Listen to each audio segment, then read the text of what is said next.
And there we go. The microphone is on, and of course that was something on the previous archive footage there that switched all on its own. Well, wow. Anyway, welcome everyone. Glad to have you all on board here today. Happy 5th of November of 2023, and welcome on board everyone.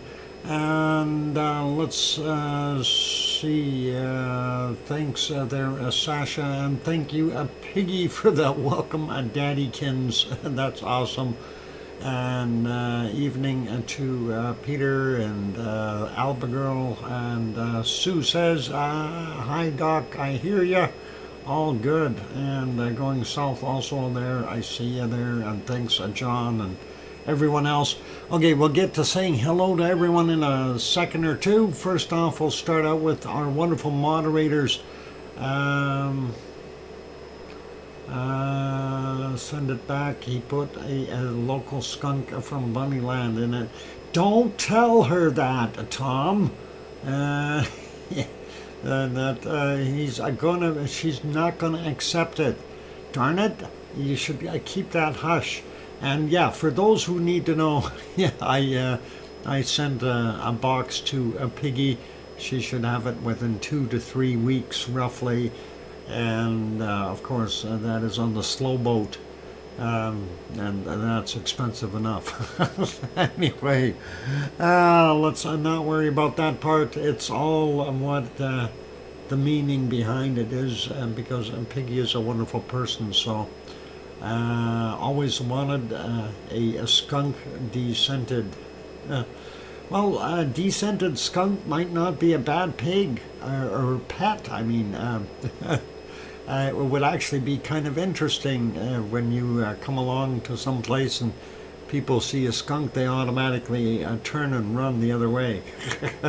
It's all fun. Anyway, welcome to the moderators, Arizona Snowman and Piggy, who is on board here, as well as Sue Hayes. Welcome, and also a C&D boy, and Yvonne Kunkel, who is on the last leg of her flights home. She should be landing in, I'm assuming it's Düsseldorf, if I'm correct. So she won't have long to go. I don't know exactly where she's landing there, but she'll be home in a couple of hours anyway. So that is awesome. And of course, other moderators are. I got C&D Boy. We also have Siggy and Gary 24/7 Live. He's at Skies, amongst others. So all cool, and that is. Good, and welcome to the moderators. Glad to have you guys here and appreciate your help and assistance. Anyway, view on the screen for those who are not aware of it, and that is the Reykjanes Peninsula in Iceland, and we'll describe the scenes real quick. Top left, of course, is the camera that's panning back and forth.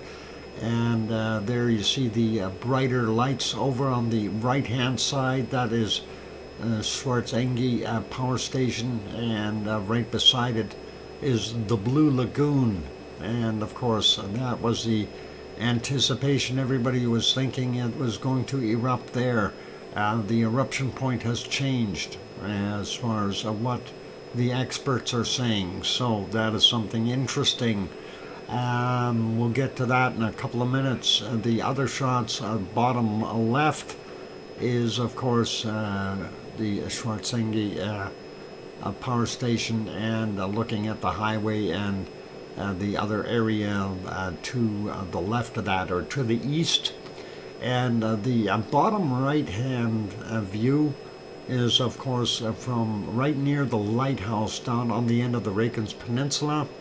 And we see the lights of Grindavik and the 2 radio towers, and the next light that you see kind of out in the middle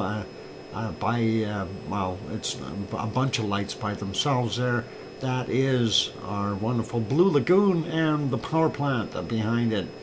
And of course there's some other lights out there that we don't worry about. And the glow on the left of that one is of course Reykjavik, and you can see that glow in the bottom left one as well, where you can see the clouds all lit up. So that is where we are at. That's what's on the screen. And we'll get to saying hello to everyone first prior to getting into it. So I'll welcome on board everyone. And we'll say hi to Susie and Sasha and Billy Bob Joe and John Raper and Diane. And we got Sasha. There's Going South, welcome. And Alba Girl is in the house. Ez is in the house. Welcome, Ez. Glad to see you. And John Raper we got. Henry Nelson is here. Diane we got already. Tom and Pepper are there. That is awesome. And let's see. We got Susie, got Ez. Going up here, Mars 2028. And Sharon Stewart. Welcome, you guys. Alba Girl here. Yep. Tanto is back on board. Welcome, Tanto. And let's see. Who else did we miss? Dawn Arnold. Welcome. Good to have you here. And going up, looking for more wonderful names. We got Sasha, Susie, Adele 51. Welcome. Going south, we got. All right. Going up. Raymond Bensler, welcome back and good to see you.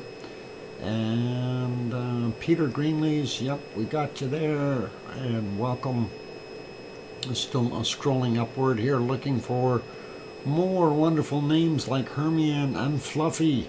And let's see, who else? Dan is in the house. Dan got the cookies today. He was fast, speedy like a mouse. Liz Markman Moyler also on board. Welcome.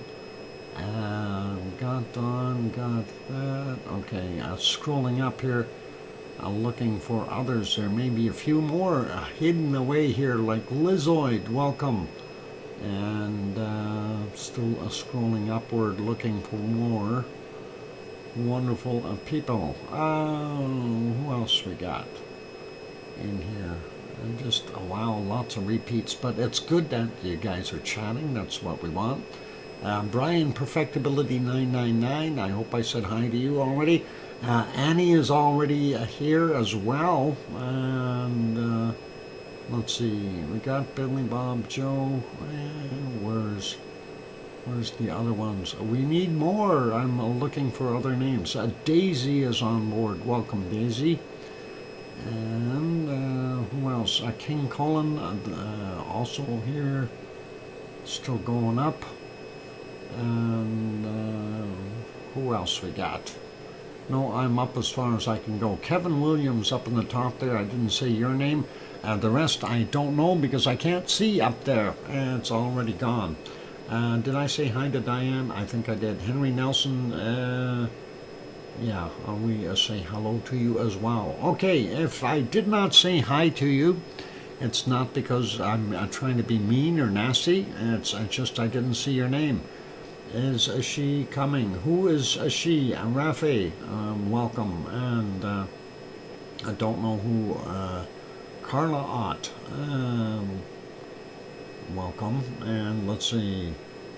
I think we got everyone for now. Okay, so let's get at the show and start out with some of the interesting stuff that's going on. So first off, we're pushing these towards Iceland right now, so this is where we are waiting for the possible eruption to happen.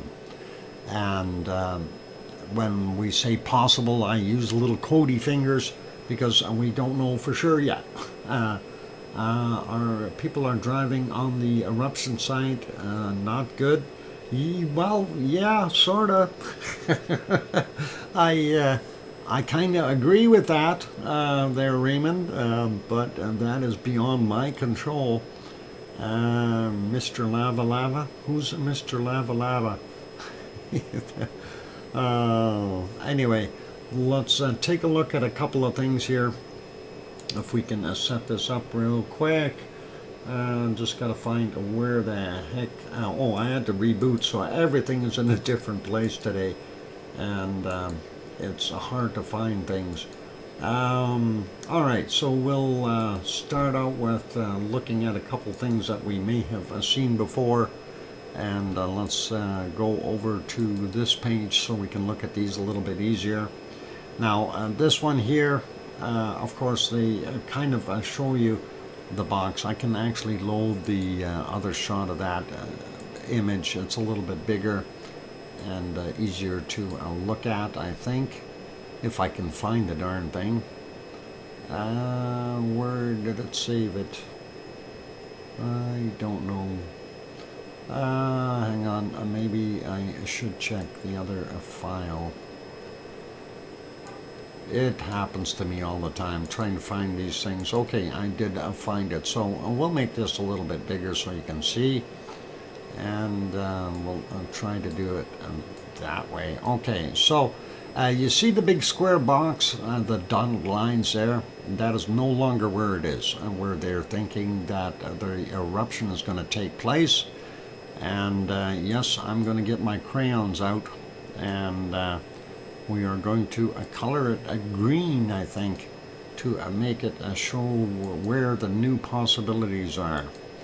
And again, this is what the other guys have been saying, not me. So what we're looking at is the possible eruption point to be here in this vicinity. So if you draw a box around it and something like that, you get that area instead of this the other area that they have their dots around. So that is something to consider, and it's Eldorf area, and they're figuring that it may pop in there. And the distance from there to the Blue Lagoon is, I think, 3 or 4 kilometers, maybe 5 kilometers, and to Grindavik, of course, a little bit further. So if it does pop out there, then we are happening. Wow, Piggy, what's with all the crayons you're getting? Holy mackerel. You're going to need a truck to haul them away. And Amelia, welcome, and Jane Mary, also a welcome to you. And I think we got everyone that's sneaking in here. So, yeah, looking at that area out there, the one with the circle, that is what Yvonne had mentioned. That is also what was written in a couple of reports, that they're thinking it may have shifted out there a little bit. That is not 100% in concrete, if you know what I'm saying. This is a volcano after all. It can do a lot of different things. So it can still shift quite a ways.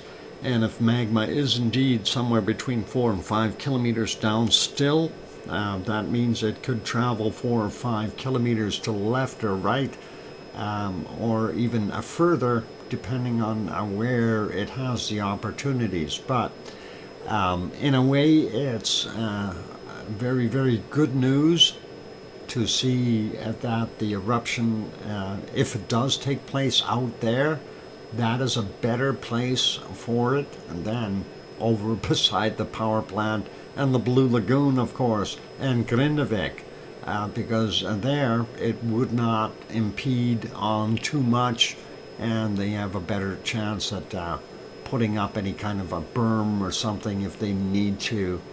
But the lay of the land would stop things from happening. Dr. Fox, we had a shimmy just at the start of the show. Yes, I seen you go, ooh, shimmy. And I was going to ask, did you see anything? And how big was it there, Piggy? And I'm hoping that you're okay. Anyway, I want to clear that. So that is the potential new area there that we think might happen. A 3.8. Ooh, that's a shake. That's a little bit of a shake. Okay, I hope everything is okay there. And let's get rid of that. So we got that out of the way.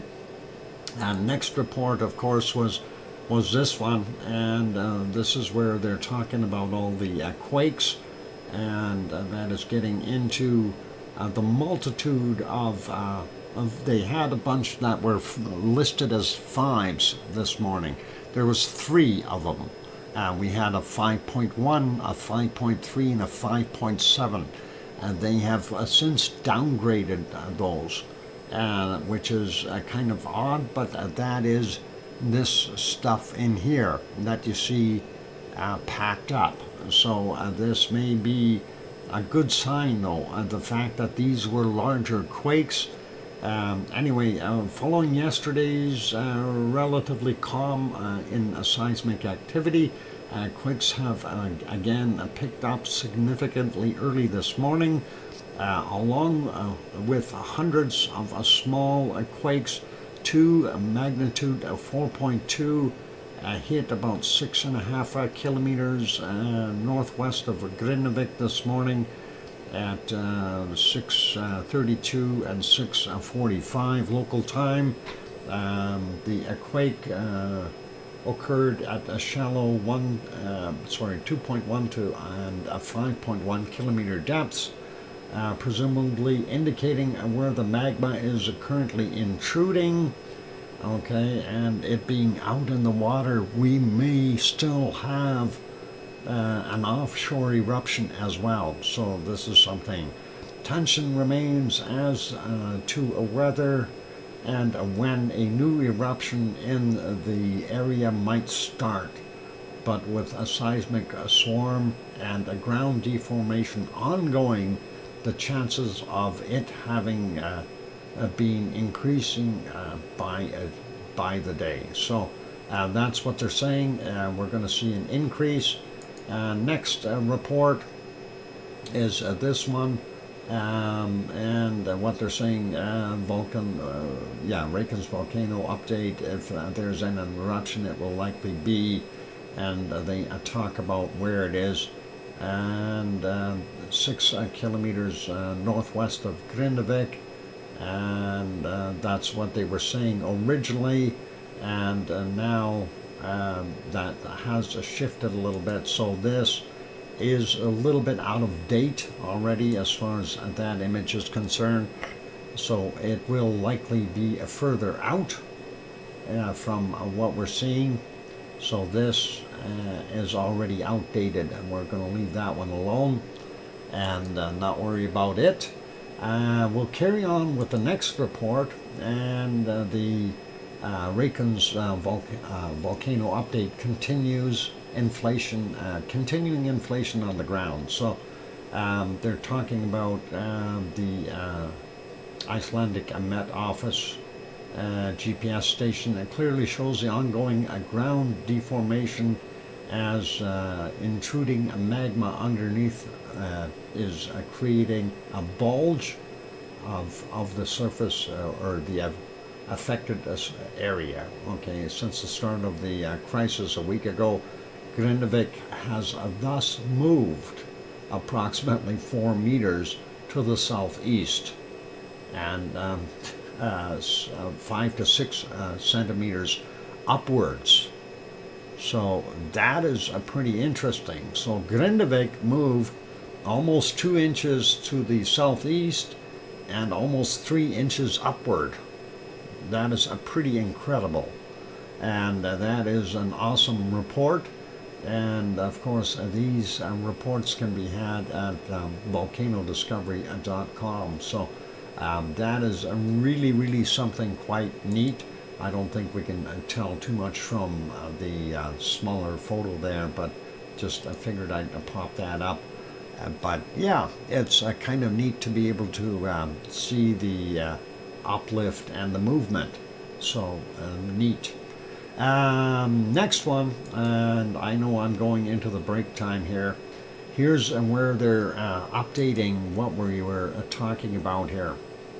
And this is the blackened area there. That is kind of where we're looking at as far as the eruption, possibly in this region. So if it does happen in there, that'll be good news for Grindavik and the Blue Lagoon, and we won't see too much devastation happening. I mean, there's going to be some,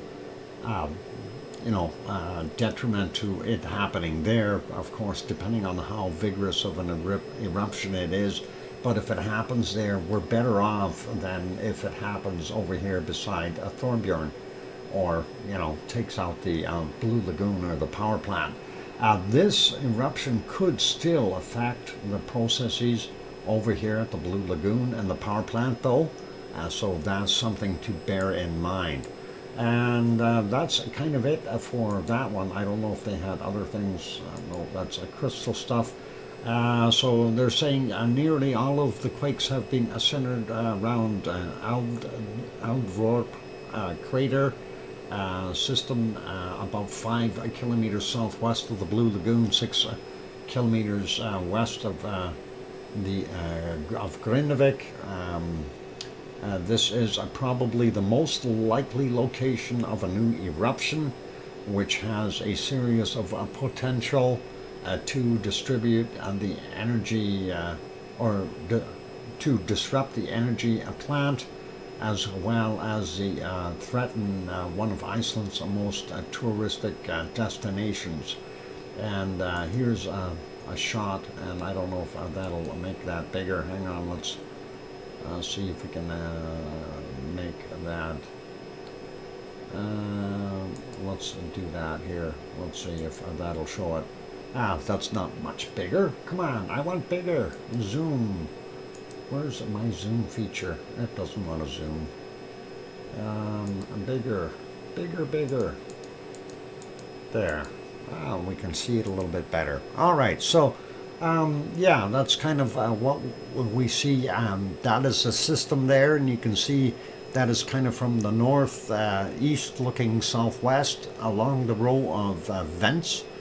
And Aldvorp is the one right in the center of the screen there. So pretty awesome. You can actually see the steam of the other power plant down in the south there when you're looking. So pretty cool to see that. Let's put that back to where it was so I don't have any issues, and get rid of that one and this one. And of course it did something to me here that I have no idea. Some ad opened up. There we go. Did I click too much? No, I didn't. Anyway, that was that one, this one, and that's basically what we've got going on there. So they're figuring that eruption is going to happen somewhere in this area. And like I say, that is really good news for Grindavik and the Blue Lagoon. Although it may still affect the Blue Lagoon and both power stations, depending on how much the steam and stuff changes. Anyway, let's leave that be. I'm going to, hang on, I'll try to close things here. There we go. So we can get rid of a couple of those reports. And we'll put you back on the live view for now. And we'll put it back on earthquakes. I have this set to 12 hours, by the way, because 24 hours, it seems to really drain the system, if you will. One of the things that I did notice here, the ongoing swarms. Now, this is the area that we thought the eruption would be in. Now we're seeing more of a swarm over there, but we are still seeing a tremendous amount of swarming happening here at Thorbjorn. And some of those, 3 kilometers down, 4.9 kilometers down, 3.1 clicks down, and just looking at the depth, 4.3 clicks, 4.2. So is it still a possibility that we could have one happen there? Absolutely. Even further out over here, rather than over here at this Aldvorp, VORP at the end, ELDVORP, and I know, hard to say. Anyway, it's one of those Icelandic things, and the funny part is nothing over here in our Erupción, no quakes whatsoever. All right, I'm going to go leave it on here and let the cameras pan around. I'm going to make sure that other one works. And where is it? That'd be down here. There we go. And get that music on. So for those good people who are here, if you have not yet hit that like button, please give it a quick bop. Help us out that way. And also, if you haven't subscribed, if you're looking in from the outside, you're welcome to stay in the Lurkers Lounge.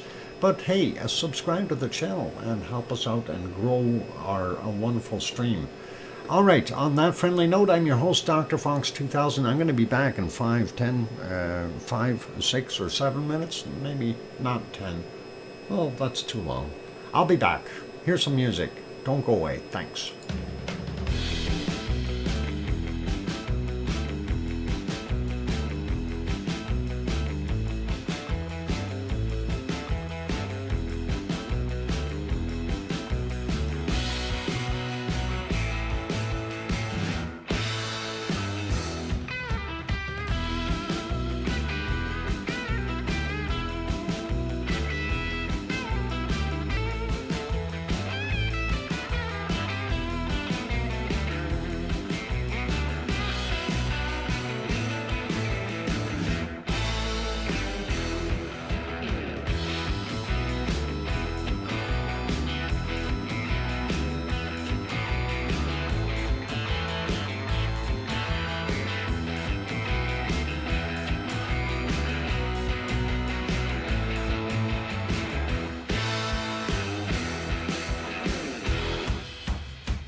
we go. The microphone is back on. Welcome back, everyone. I'm your host, DrFox2000. You're watching VolcanoX live stream.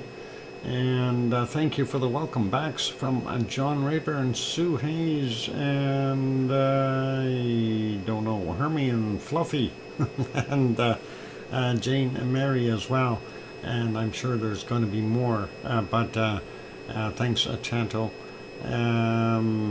Yeah, so we are seeing, thanks Brian and Albergirl, and going south, and I hear you, DrFox2000, from Sharon Stewart. I can hear her singing from all the way over here. It's yodeling through the mountains. That's awesome. Anyway, yeah, so thanks, Sherry, and welcome. And thank you, Amelia. Good to have you here too. Let's see, Mars, I gotcha. Thanks.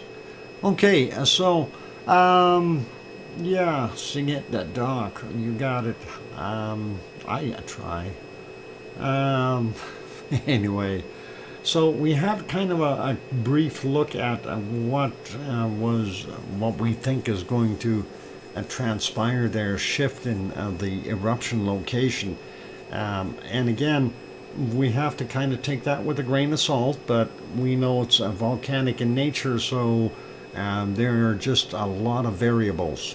So Eldverp, if I said it right, is the potential site now, but you never know. You never know, and it will be interesting to see what does happen. Please, Doc, sing Autobahn by Kraftwerk. Hang on, let me get my synthesizer out there going south. And believe it or not, I actually know of that song. I haven't heard it for a long time, but that is it's awesome. I like Kraftwerk, actually. They were way ahead of their time with synthesizers.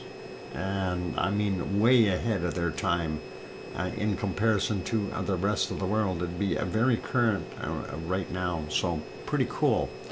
Anyway, let's do what we like to do, and we're going to just take a quick peek at what we've got going on, and take a look at the daylight shots of our volcanoes and of the area there in Iceland first off. So let's start out with this one, of course, and there you can see the Blue Lagoon. The power plant will come into view shortly there. The area of eruption that we figure is out here, way out in the distance. Some lights out there, maybe somebody's checking, or maybe we've got eruption stuff happening. Who knows? Those lights out there, that would be pretty awesome. If that was indeed the start of the eruption. In memory of Kraftwerk. Wow. Thanks, Brian. That is awesome. Super chat. First super chat of the day. Perfectibility 999. I got that written down. Thank you for that wonderful $3 super chat, Brian. And that is in memory of Kraftwerk. Yep, really cool. Anyway, looking at what we've got here. So again, as they pan over, you can see the lights of Svitsangi power plant right there, and of course the Blue Lagoon. And we don't know what's really going to happen. I'm going to back this up a bunch and try to catch it at a time where it's actually looking a little further south. Nope, that's not further south, but it was working its way there. There we go. And there you can see the spots out there where the potential eruption could happen. And that could be in here or one of these vents further out. So that is a little ways away, and or it might even be further down here, but definitely you know, not right over here by the Blue Lagoon or the power plant. That's quite a distance between the two. So that is good news in that sense. And hopefully that is what's going to happen. if it popped right here, of course, in the foreground, we definitely have some issues. With the power plant may be affected, the Blue Lagoon will be affected. I think it'll be affected even if it does pop out here, but who knows what the end results will be. Anyway, let's put that one back on live, and we'll take a look at the couple of the other shots.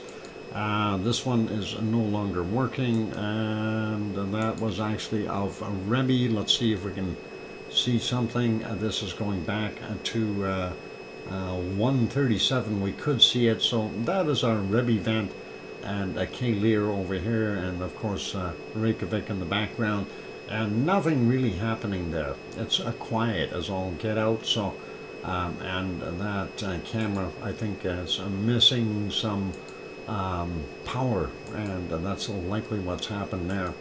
Let's go to this next one here. This is the shot. You can see in the background the lights of the city of Reykjavik, and I'm going to back this up so we can see it for what it looks like during the daylight.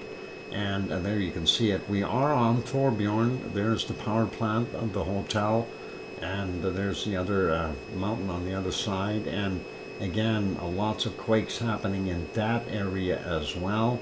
So who knows what's going to happen there. I don't know with this camera shaking if that was caused by quakes or if that's actually from some wind movement. It was windy there actually, and let's take a look and see what that wind is like. We'll just type in for the weather there for Grindavik and see. So anyway, that is what we were seeing on that shot. Really nothing different there, and it is quite windy there at 20 miles per hour, 32 kilometers per hour right now. We know that area is fairly windy. It always has been. And let's leave that be. We'll put that back on live and go to our next shot. And of course, this is the one looking from the lighthouse area on the Reykjanes Peninsula. That's right out on the tip area there. And you can see the lights of Grindavik and the radio towers. And there is your lights for the power plant and the Blue Lagoon right there. So that is what we're seeing, and what they're saying the eruption would be somewhere right in the middle here, and towards us though, and not that far away, if we do see that. So let's go back that up to about 6 hours ago roughly, and that would be about here.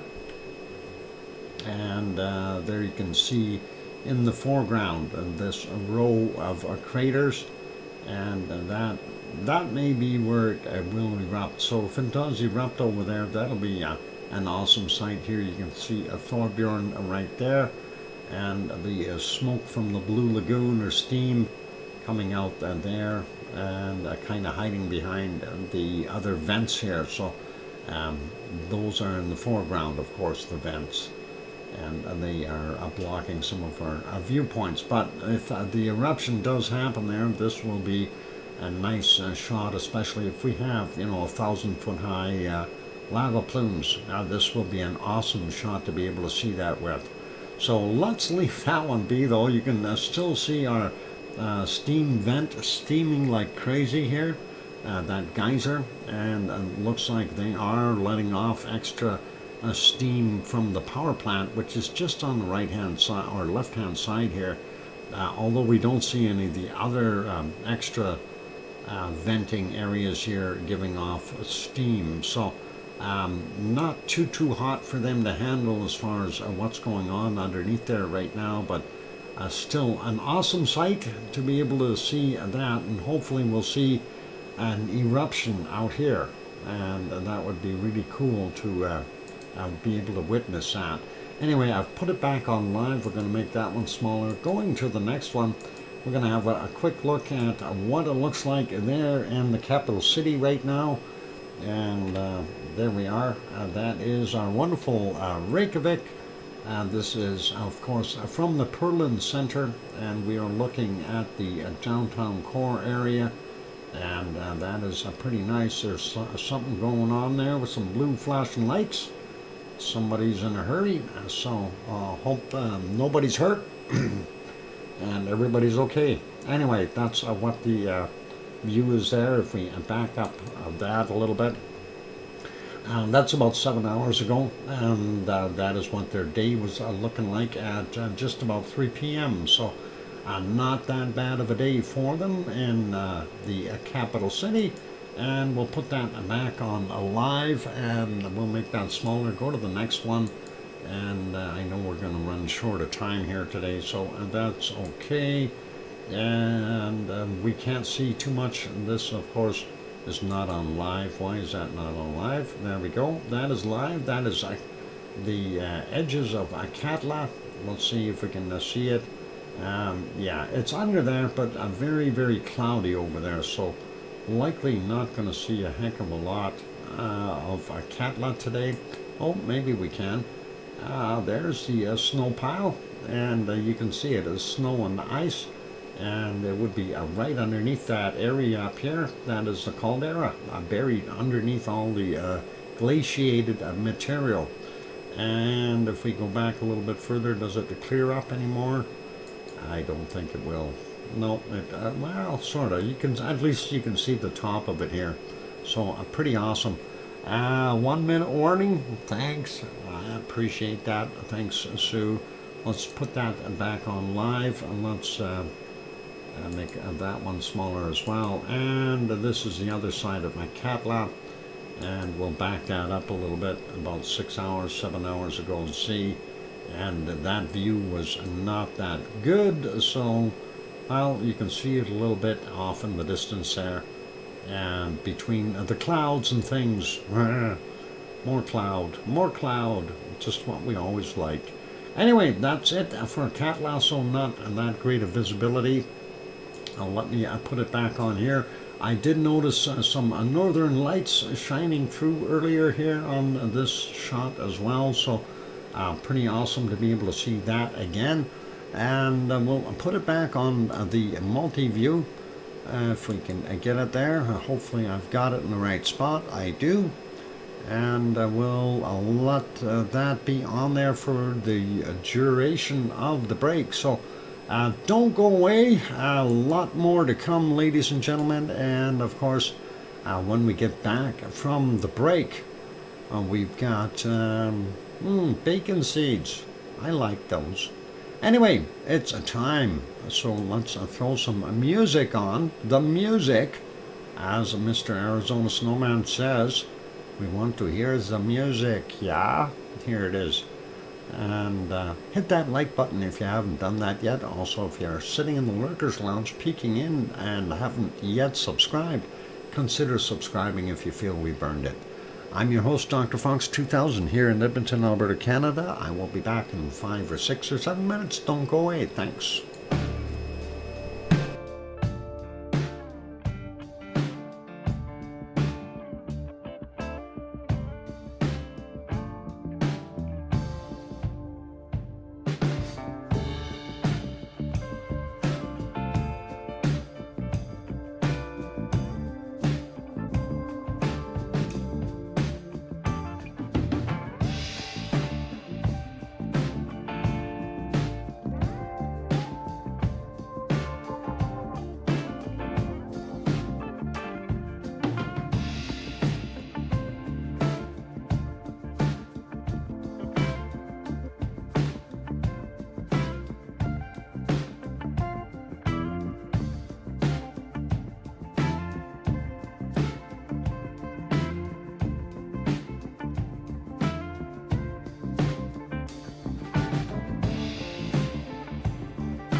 go. That microphone is on. Dr. Fox, Siggy stole the quake tip jar again. No, well, I don't know if he stole it. He just, it fell over and broke, and he collected it all for safekeeping for now. I'm not sure. I don't want to accuse him of stealing anything. Anyway, welcome, Alex. And thank you for the welcome backs from Alba Girl, and welcome back to all of you. Of course, I'm your host, Dr. Fox2000. Thanks, Alba Girl, and John, and Sue, and Hermione, and Fluffy, and Tanto, and Brian, and I hear you, Dr. Fox2000, from Sharon Stewart. And thanks, Diane, and Going South, and Henry, and Jane, and Sherry, and Misplaced It. Yeah. And thanks, Mars 2028. Awesome. All right. Yeah, we got to keep going. And yeah, let's see what else we can do. Alex France. Yeah, it's French, so we got to say bonsoir, Monsieur Alex. Comment ça va? Don't answer that. That's okay. You're all upset about the tip jar. It's okay. Anyway, I did say it was time for bacon seeds for us, so let's leave our volcanic stuff away. Bottom right screen, what's going on? Bottom right screen is down by the lighthouse. And what you see off there on the right-hand side of that is the lights of Grindavik and the two towers. And then the lights that are just about in the center there, that is from our Blue Lagoon / power plant.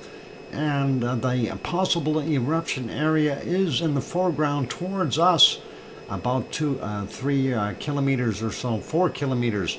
Maybe a little bit more, and that is where they're thinking it might pop. So hopefully that explains it there, Charles. Anyway, over to the bacon seeds. Here we go. That is what we had from yesterday. Now, Piggy did send us a bunch, and I threw a few in there myself. So let's have a look and see what Piggy sent us here today. And there she is sending again. And there's one of them, and let's get the other thing out of the background. What's it say here? Some people will never understand how much I love my pig. That's okay, though. My pig knows. That is sweet. The piggy knows. He knows how much everybody loves him. And that is awesome. And the next one is this one, and this one says, does your pig bite? No, much worse. She judges. Ooh, that is awesome, and that is a smart pig.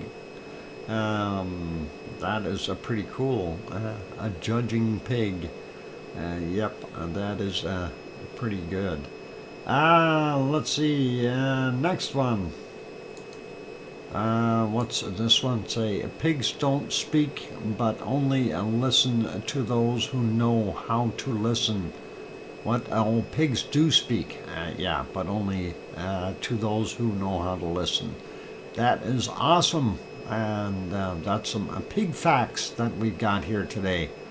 That learning experience for big bacon seeds. And here's another bacon seed. Now I threw this one in. I had to do it. Anyway, that pig has a little puppy that it tends to, and happens to be sleeping and enjoying a little bit of a tug time there from the little fella. That is an adorable little shot. What? Philosopher, a pig? Yeah, that's possible. Anyway, and let's get to our next one. And that is this guy. He's just out and about enjoying some sunshine with a smile on his face. Why not? And that is pretty awesome to see. And let's get to our next bacon seed. and that is this one, slightly different. And again, I think some of these need hogwashes, but hey, they're still cute as all get out. So this one is out in the pen with his buddies, and they're having a good time, I guess, enjoying his day. And again, he doesn't look like he's frightened or scared or anything, but he could use a little bit more to eat. He needs some fattening up, I think. And next one is this one. And again, these are all slim and trim pigs. They need a little bit more pork on them for getting that extra bacon out. Anyway, oops, I shouldn't say it that way. Anyway, they need a little more weight on them, just a tad. Anyway, yeah, hogwash required for this one. Definitely, he or she definitely has a dirty snout. Let's get to the next one. And a couple of them in a big, what are they in? Some kind of tub or basket or something with straw, and they're enjoying their day in the sunshine. That is nice to see. And let's see what else we got. And here's two more pigs. No, wait, there's a problem here. We have something on the left-hand side. That is not a pig. It sure has big ears, though. That is awesome. And I love that shot. That is kind of nice. And the pig and the bunny getting along together. And yeah, a big bunny, absolutely. We're with huge ears. Let's get to the next one here, and this is our last bacon seed, but we got two other cakes that we want to look at that Hermian baked. So here's our last bacon seed for today, and he's giving you the cute eye. He's got a little bit of a mischievous smirk on his face. So that is something to yeah, Sue, that was an imposter. I gotta like the way they do that. All right, and now we're going to get into just two other shots here. And Hermian baked these, apparently. And she baked this cake. And I can already tell by looking at it, the stuff on there is a marzipan. And looks like some chocolate. The walnut chocolate, strawberry stuff, more marzipan in the background. I think those might be, what do they call those? I'm trying to think of it. Hedgehogs, those little guys. So looking pretty awesome. That's a wonderful looking cake, and we have one more shot of that, and so it's actually the other cake as well that she baked, and that has got all kinds of berries on it, raspberries, is it blackberries, and I don't know, are those cranberries? I do not know, but that is a pretty awesome looking. I'm getting hungry. Hermian, I'm hungry. Anyway, that is a nice looking set of cakes there that Hermian baked herself. So very awesome. This one looks good. Yeah, I'm ready for either or. I'd like them both. All right, Hermian, I hope you're airmailing that to me as quick as possible. We don't want to delay that. Anyway, that's our bacon seeds for today, ladies and gentlemen, and our wonderful cakes from Hermian. And we'll get those off there. I'm going to leave it on the last bacon seed so we know where to go. And let's carry on with our show. So obviously we know that we've got our stuff on the Reykjanes Peninsula. We're going to take a look at the harmonic tremor charts in a second. So just wanted to double check, make sure we don't see anything sprouting out somewhere that we want to be there when we see it. And so far no eruption visible. And of course the earthquake map, that is set for 12 hours. So we're only seeing about half of what we normally see in the 24-hour period, but that is still a lot of quakes there for 12 hours. The reason I did that, of course, is to make it a little easier on the computer. Apparently, if you leave it on 24 hours, it wants to redo all the quakes, and once we get over 500, that starts to drag down a bit. So, and I'll leave that be. Let's go over to the harmonic tremors and see what we've got going on. And again, I have to find everything. So the one that is of interest, of course, is Grindavik, and that is the chart we've got up there. I'm going to refresh that, and so we're up to date.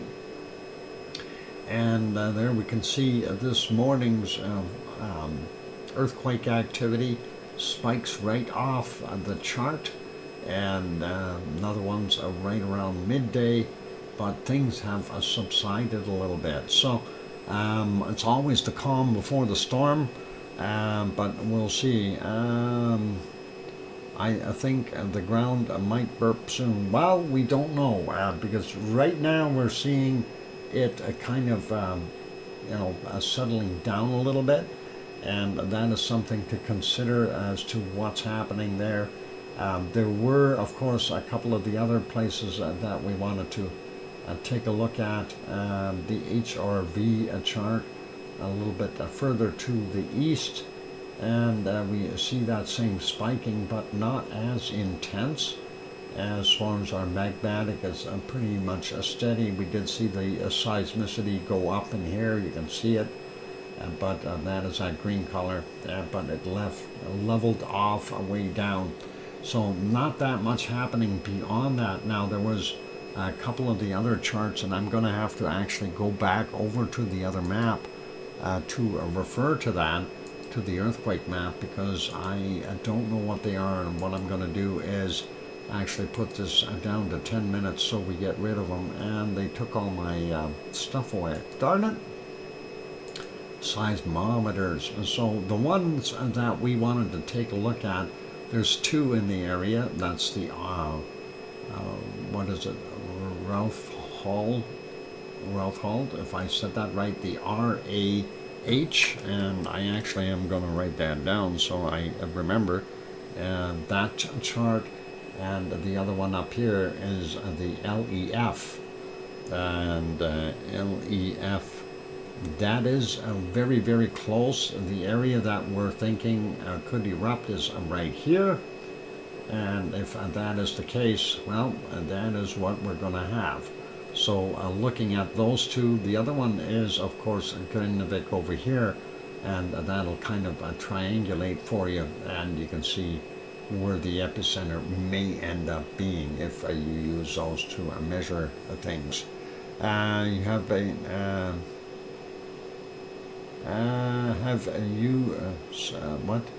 have them been any earthquakes over magnitude 5? Yeah, actually, lots. I'm just writing down the charts here. We'll get to them in a minute. Okay, I will show you. Actually, I do this just so you can see what you've got there. Okay, they've changed some of the settings on them. This one up here was a 5.7 in magnitude. This one they did resize it, and that was a 5.2 in magnitude. And they had another one on here, and I think it may be one of these that they changed and back down to a 3.5. It wasn't as big. So those were the big quakes. That a big 5.5, that was something that's very, very noticeable. Now I've set it on 24 hours here, right? Let's put it back to 12 hours. We know that those didn't happen within that time frame, but these are the ones that are within that 12-hour mark, and this is where you see a lot of the happenings. And I am kind of questioning, when they say it's going to erupt here, we're seeing a lot of quakes on this side and that side. Is this area now bulging up a little bit? Is this where it's intruding? Has that box that they thought the magma was in over here, has it moved? And that is something to question. But anyway, let's get back over to the charts here. And we want to, let's see, oh, that's the wrong screen. For me, I need that screen here. Okay, so the ones we want to look at is LEF, and the other one was the RAH. So where's LEF?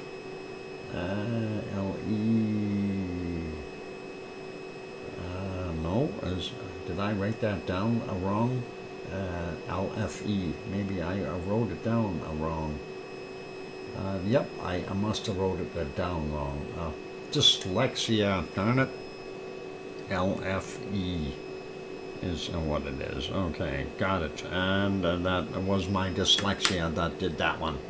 All right, so that is what we've got there at that one. And you can see how that spiked right off the map as well. And same kind of a drop. Our magmatic still holding fairly steady there though. And seismicity, wow, it's buried behind the tectonic movement, so it's very difficult to tell what's going on, but it did drop back down to reasonable levels here. And I don't know if that's an indicator of anything really. Maybe the calm before the storm. And what's the other one that we want to see? The RAH is the one we want, and that is this one. And you can see exactly the same thing, sky high as far as the quake times, and definitely looks like it could have something, but it dropped way down. Magmatic, or purple color, is about the right place, and we've seen that seismicity with the big quakes, of course, took off, but it leveled out again. So again, this is going to be kind of interesting to see what happens with these. I don't know what we can expect out of that in the near future. The ODF chart, since we're really not needing too much from it right now, we do see that same scenario over there, but it dropped off and was a lot weaker in between here. So something odd there. Magmatic did pick up a little bit. Seismicity stayed pretty much level from what we see on that particular one, and I'm assuming that Krusevik and those other areas are likely going to be about the same. So not going to worry about too much on those other ones. There's Krusevik, yeah, you can see that pretty much par for the course, as we would say. And then we get into the other ones we want to look at. Two other ones. One is for Katla. The closest sensor is Hausmannsbunga, which is on the northern portion of the crater rim there at Katla. Let's see what we've got there as I'm scrolling up looking for it. There it is. And we can see the magmatic did have a slight little uptick right around that time where those big spikes came in, and those were those larger quakes. Now that is quite a distance away, and we're still seeing them there, so sizable quakes. Magmatic level across the field, and looks like most of our seismicity is the same, and of course the tectonic had that big interrupt with those larger quakes. So that is pretty cool. The other one we want to look at is Askia, but hey, I don't see a darn thing from Askia, and the sensor is broken. The other one, Grimsey, is the one we wanted to look at as well. Grimsey, where are you? Grimsfall? There's a Grimsey. So Grimsey up on the northern end of Iceland, it did pick up, and with our magmatic, dropped a little and tried to rebound, but nothing too crazy. Seismicity about the same, just a slight increase, I think, not by much though. And you can see this morning the tectonic action did peak up when those other quakes came in, so obviously there was some movement. and we see it drop back down and kind of try to rebound at the end of the day so far. So there's your harmonic tremor charts for today. And I'm just looking at the time. We do have enough time just to go recap some of those earthquakes. I am not going to spend a lot of time on them, but looking at the current situation, we see, well, let's go put this on 24 hours. We'll see how many there was. 750 in the last 24 hours from this time mark. Earlier there was over 850. So that is 24 hours worth of quakes in that area. If we leave that on, actually, we'll slide over a little bit and take a look and see, as soon as we get away from that area, a big lack of quakes.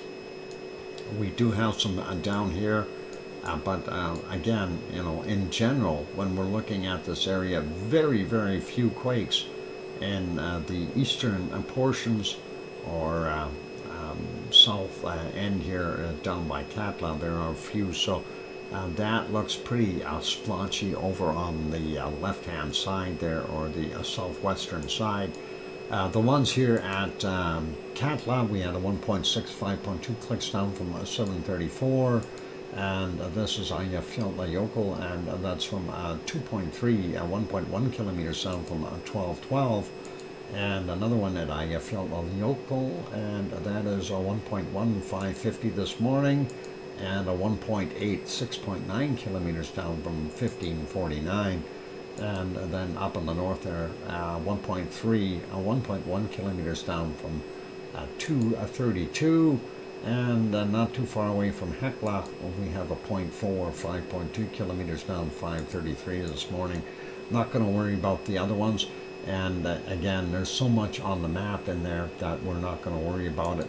I am going to cut it back down to just seeing the 12 hours worth of quakes, which is still ample quakes, 271 of them. And again, it shows you where majority of the quake work is happening. And if we go and just put this back down to, say, 1 hour, you can see in the last hour there hasn't been anything. Okay. That's something to consider. That's 1 hour ago. So no quakes in the last hour anywhere in Iceland. Just so you have that. And let's leave that back at 12 and put it back so we can see our area affected. Funny how the quakes are so clustered to either side of the intrusion area, but not much north and south. Yep, and you know, that's kind of that whole thing is, well, if we turn on the plate boundary line, and you can kind of see they are mostly in North America today. Most of the quakes in the North American continent, and not so many in the Eurasian continent. So Alex, I don't know what you're doing, but they're betraying France. I'm kidding. I have no idea. That's just where the magma intrusion happens to be. So blame the Yanks again. Yeah, sure, why not? They wanted it. It's all good. Anyway, let's put you back onto, I guess, well, I'll zoom that in by a little bit, so it's nice and big on the other screen, and we'll get it back over there. So we'll leave it right there for right now. I'm going to go take another break, and of course we see our 3 different camera views there, and the top left one panning around looking at the Blue Lagoon and the Svartsengi power plant area, and the bottom left seeing the power plant, and a little bit further to the east, and of course the bottom right is down at the lighthouse at the tip of the Reykjanes Peninsula, looking back towards our wonderful well, center screen there would be the Blue Lagoon, and then of course you see the radio towers and Grindavik on the right hand side. No, that wasn't a flare up, that's somebody's tail lights out there. There are cars driving in that area. If you were looking at that thinking, hey, there's something happening, it's not. Anyway, on that friendly note, let me go take a break. I will be back in 5, 6, or 7 minutes. Don't go away. Keep smiling. Hit the like button if you haven't done that as of yet. For those who need to know, there is a bunny eating right now. That's all cool. And he's turned all white, and that looks like LB. That is cool. Anyway, here's some music, and I'll be back in 5, 6, or 7 minutes. I'm your host, DrFox2000, and you're watching VolcanoX live stream. Don't go away. Thanks.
And there we go. That microphone is back on. Welcome back, everyone. I'm your host, DrFox2000. You're watching VolcanoX live stream. And thanks for being here. Thank you for the welcome back from Sue and Tanto. And I hear you, DrFox2000, from the melodious Sharon Stewart. And thank you, King Colin. And thank you, Connie and Susie as well. Appreciate that. And let's carry on with our wonderful show and see what else we got happening around the world. Thanks, Henry. Melodious, you are a doc. Thanks. Welcome back, boss. Thanks, Wonky Donkey. Hey, what happened to your green coat? Something wrong there? We're going to have to find out what we can do about that. But we'll see. Anyway, let's leave Iceland be for a minute or two, and we will go take a look at other fun things. And of course, we're going to go to Kilauea, I think. So let's have a peek and see what we've got going on there. Oh, I got a couple things there I gotta fix. Whoop, that's not what I want to fix. How come that is not up there? Get rid of that. Get rid of there. Where's the other thing? There. That's what I want to get rid of. All right. Smoke. I see smoke. And this, of course, is the southwestern corner of Helma-Umu crater. And thanks, John Raber, for the welcome back. And Sharon Stewart, wow, thank you very kindly. Sharon Stewart gifted a 10-pack of memberships. And who got them? Some people. Let's see. And who got the Shizo got them? Bob Dabop. I don't know who that is. Irish Lizard, and Jed got one. Mr. Pillar got, and Cynthia was gifted, and Thunder Buddy as well. And so thank you very kindly there from Sharon Stewart gifting that 10-pack. Really awesome. Appreciate that. Thank you, Sharon. And good to see a few more members in there. Anyway, we do see a bunch of smoke around, or steam, I should say, around the edges of Helma-Umu crater. The Pig Island still in existence, and there's our West Lava Pond, West Vent, and the steam rising off of that. We'll not spend too much time here. Look at the next shot. I'm going to refresh that. This was from earlier, but we'll take a look at the current one. There you can see that steamer over on the east side and the northeast. And then, of course, along that northern wall of the crater, we see a lot of steam still rising from there. And, of course, our Pig Island there, the central region, and the old lava pond and the west vent. That's kind of what we're seeing in that shot. Nothing crazy going on. Let's go to the next one here. We'll refresh that. And, steam or smoke or something in the way. Darn it. The other picture was better. Anyway, we don't see too much. That steam obviously going this direction and making visibility not so good. So hopefully there's a reason for that. Where's that coming from? Looks like maybe from the right hand side here. And we actually see a little rainbow in there. And that is kind of cool. Anyway, that is the B1 camera looking at the crater, and kind of a little bit of weird smoke that I wasn't aware of. Let's leave that be. Let's take a look at the next thing. That thermal camera still not working. Nope, thermal cam not working. Let's leave her be, and we'll carry it on and keep going. So there is your Helma-Umu crater and Kilauea, Hawaii.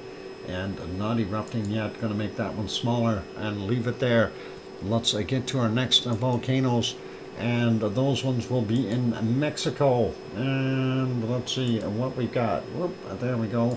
On the right one, make it a little bigger, and we can see Popocatépetl, central Mexico, about 70 kilometers south of Mexico City. And we do see some off-gassing from that.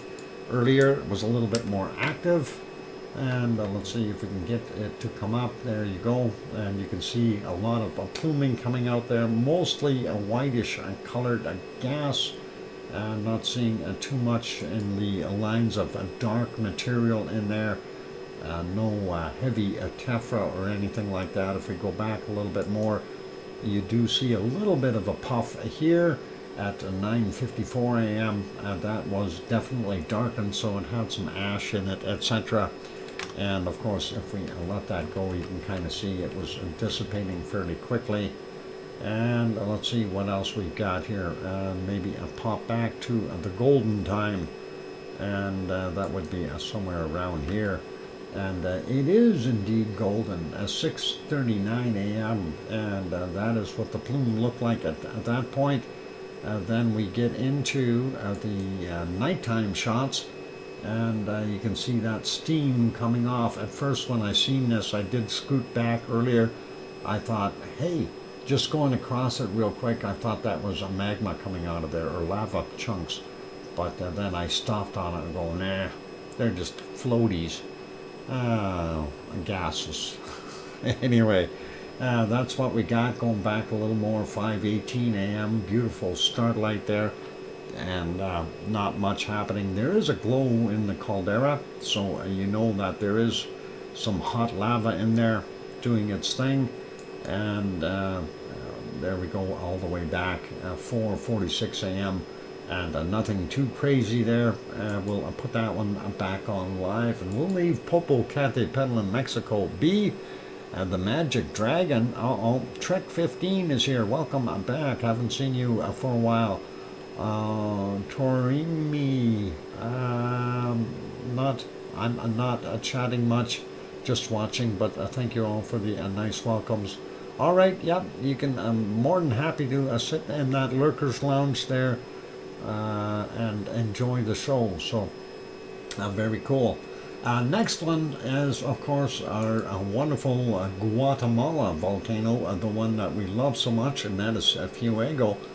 But I don't think there's, again, no visibility at all. And this is like the fourth day in a row that it's been socked in with clouds, and we are unable to see it. And it's that entire region because of the storms that have been ongoing there.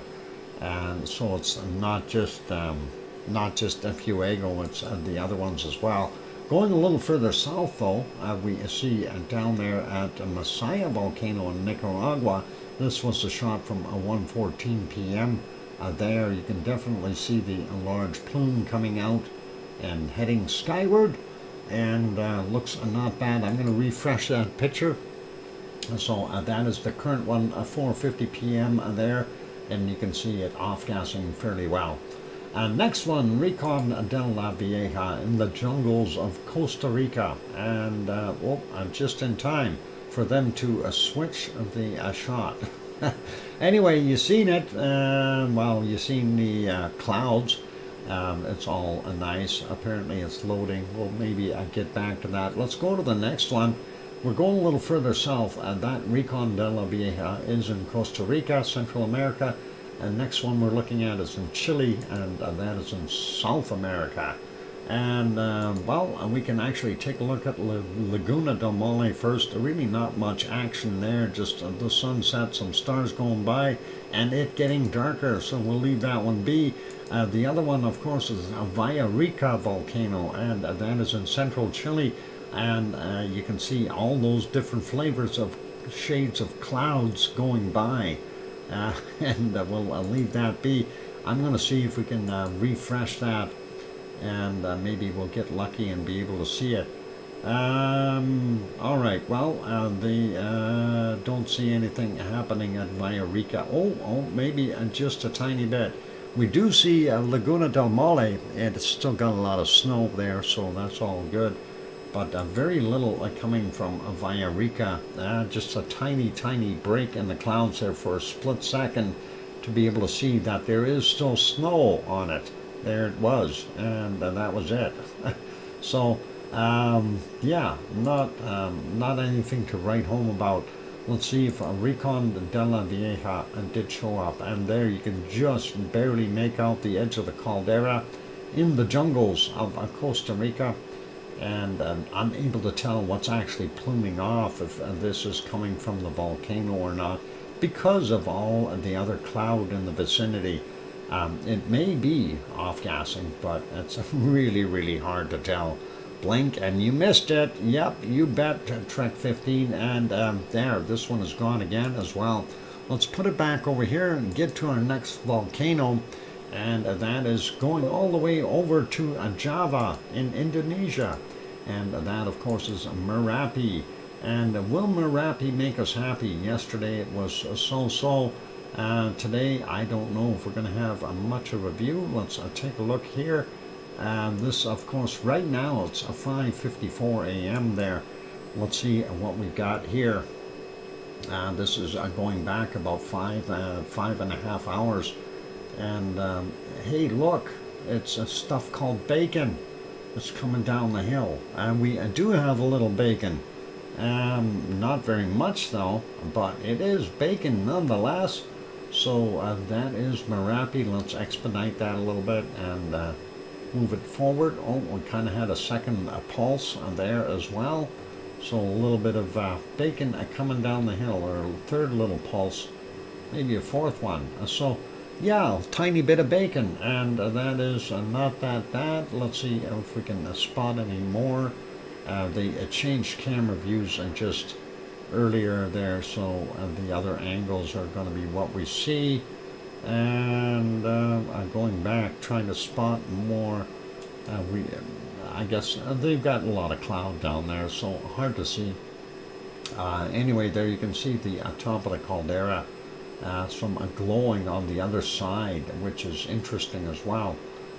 But this is where most of that lava flows out, and most of it comes here, well, down the side of the hill or this direction through this little ravine. Very rarely do we see stuff from that side, but now that we see a glow there, that's in a way a good thing, I guess. We haven't seen that side active for a while. And the rest is absolutely no go because it's in the clouds, so we won't bother going there. Let's put this one back on live. And this is the current shot at 5:56 a.m. there. I don't know, maybe they need to change their clocks. I have no idea if you have to update clocks there or not, but that is what's on their clocks. It could be 6:56 or just about 7 a.m. I know ours have changed. Anyway, I forgot to make that smaller. Let's do that, and we'll get to this one. This is our wonderful Mount Ruapehu in New Zealand. And again, with all that cloud in there, I don't think we're going to be able to see a heck of a lot. If we go back a little ways, it was a little bit more broken, that cloud, but I don't know if it was enough to be able to see the volcano in the background there, and it was a little out of focus too. Yeah, we're really not going to see it. It's hiding. So nice that we know it's still there, but unfortunately we're not going to be able to see it. Let's leave that be. Going to put that one back on live and make it smaller. Go over to the next shot, and that is of course a Taupo, a little to the south, and we'll make that shot bigger so you can see it, and you can see all those nice big puffy clouds up top there. And of course the big lake here, that is the caldera for Taupo. Our wonderful Mount Ruapehu is hiding behind those clouds in the background there. We don't have a flea market going on today. It does not look very windy. Not seeing the leaves moving at all. Anyway, not going to dwell on it. This shot is courtesy of the Suncourt Hotel and Conference Center there in Taupo. Of course, you can get a room there and have a room with a view of multiple volcanoes and a lake and all kinds of neat things. Let's leave that be and make that one smaller, and put that back to here, and go to our next one. We are looking for our next volcano, and of course that looks like it's buffering, and that is supposed to be Semeru. And let's see what we got here. Commercials. Nice. Always like that. But the coffee. Did you get your coffee today? That is important to get your coffee. And I don't know what kind you like, but that's not the kind I like. I'm not trying to demolish their ad, but not into it. Anyway, there is our wonderful Semeru, and that is in East Java in Indonesia. And we're not seeing a heck of a lot coming off the volcano. We'll try going back in time here a little bit, but I know earlier I did a check and it was horrible with the clouds, so likely not going to see a heck of a lot. We'll just check back a few times here, and no visibility anywhere, and unable to see most of it till we get way back in time. And that of course was from 1911, the previous day, when we had some sight of the volcano, but we don't see anything glowing up top here in the caldera, and didn't really see anything the rest of the way through either. So that is kind of what we got, and that was from 6:18 p.m. their time. So we'll leave that one be, put it back on live and make that smaller. Looking at my time, we should be okay. Nothing new from Lava TV cabs in our wonderful Philippines, and he's got nothing there, and also nothing, let me refresh that just to confirm, nothing new from Taal Meditation, so we can leave that one there and see if Madam Rutsa got a new video up or not for the shorts, and I don't know if she got one up for today.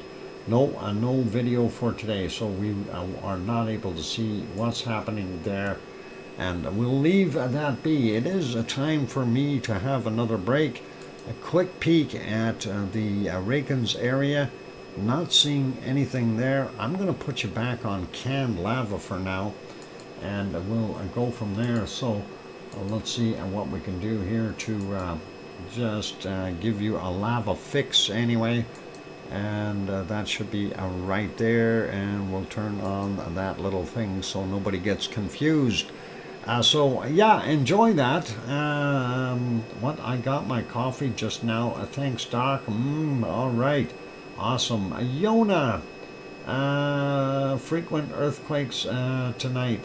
Yep, we know about those, Yona, and welcome. We'll discuss those more and recheck on that. Hopefully there are not going to be any more big 5.5s or 5.7s or anything for you there, and you can sleep safely. Anyway, I'm going to go take that break, ladies and gentlemen. I'm your host, DrFox2000, here in Edmonton, Alberta, Canada, and you're watching VolcanoX live stream. I'll be back in 5, 6, or 7 minutes. Here's some music. Thanks.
And there we go. That microphone is back on. Welcome back, everyone. I'm your host, DrFox2000. You're watching VolcanoX live stream. And of course, right now we're seeing the Rebbe vent there in Iceland on the Reykjanes Peninsula. Archive footage from back in August 3rd. And anyway, thank you for the welcome backs from John Raper and Sue. And I hear you, DrFox2000, waiting for lava. We'll see. I'm waiting for lava too. And thank you, old mummy of hamster saying welcome back, Uncle Doc. And thanks, Mr. Pillar and Going South and Connie Tyree and everyone else. And thank you. And glad that you're all on board. Let's stop our canned lava. I did want to go back over. People were saying that the quakes were ramping up. And we'll take a look and see if things are moving along a little bit more here. So if we go back and see, we did look earlier at the 1 hour mark. We didn't see any quakes. And now we've got some more quakes out there. And there's these ones here, 5.7 kilometers down for a 2.56, 1.9, 5.3 clicks down. This one is 6 kilometers down, 1.3 from 2240, and then a 0.3 small one, 4.1 clicks down from 2235. So those are the new quakes that just happened within the last hour. So really nothing major. But still, the fact that we are seeing them tells us that there's something happening. And the potential eruption place that they're now indicating is this area here. So that may be better news than having it over here. And that likely could allow that lava to be controlled a little bit further away. And that is very, very awesome. Let's put this back on 12 hours so you can see where majority of the traffic has been happening. We are still seeing quite a bit of quake activity here on Thorbjorn and the Blue Lagoon, or just south of the Blue Lagoon and the power plant. And it's still kind of an iffy thing. I really don't know where it's going to pop out first. They're saying maybe over here, but now we're seeing this is kind of migrating, and we see a whole row here. Are we seeing something move? Is there a lava movement? You never know. Anyway, that is what we got there. Don't want to dwell on that too much. We still have some other volcanoes to look at, so let's see if we can get to those. Let's see. We had a look at Semeru and that area. We wanted to, oh hey, there's a Siggy. Welcome, Siggy. Good to see you. And let's see if we can get, what am I looking for? I'm looking for this one here, which is that scene right now. Let's see if we can change that. Earthquakes, no, that's not what I want. Hang on, we'll get to it. That will be, yeah, that's the one I want. All right, so let me get that one going. Quick shot looking at Yellowstone National Park. I know it's not got lava, but hey, we'll take it anyway, lava or no lava. Anyway, Yellowstone National Park, we do have all kinds of different events there, and those are, of course, geysers. Over 500 active geysers there, and if you haven't gone to the site, definitely be something to take a look at. It looks like it might be snowing or raining there right now, but that's okay. We don't mind the Sasquatches, and we'll just take a shelter over in the lounge in the hotel there, so it's all good. Anyway, we'll leave that one be, and we'll put that back to where it should be in a second. And we'll get over here to Japan, and we'll see what's happening in Japan real quick, and we'll make that one bigger so you can see the ice cream boat is inbound. Hey, at all, I'm on my phone, so can't at all names. Sorry. No worries, Siggy. All good, and glad to have you on board. Anyway, the ice cream boat is coming into the docks, and it looks like the seas are a little bit on the rough side there today from what I see. A little heavier weather. We do have a pretty interesting looking cloud sitting on top of Sakurajima there in Japan. I'm not sure what's going to happen there. And let's see what we got on our closer up view. And there is the way that cloud is sitting on top of it. Almost looks like it's trying to be a lenticular cloud. It does look like it's just localized right there for the most part. Pretty awesome to see that, and don't know if we see anything different in the real close-up shot other than, yep, a lenticular cloud from close up. So that is kind of neat and pretty big. So let's leave that guy be. I think that looks neat. If we go back though, I don't know how much we'll see with that cloud being where it is. Yeah, earlier in the night we did see that. That's at 2:30 in the morning, and I don't know if there's a little bit of a glow there or not. Again, hard to tell, so I'm not going to judge it. And we'll go back a little bit further in time. That's already at 23:30, so 11:30 p.m. The night before. We did see what looked like might have been a little bit more of an eruption there. We do have a glow in the caldera at that point. We can see that right there. That is pretty cool. And if we go back a little bit more, I don't know if we could see much. So that is about it. And therefore our wonderful Sakurajima, and that is the close-up cam, of course. Next one on our list is the wonderful ASO. ASO is very quiet today, and we don't see a lot of off-gassing from it. I don't know why.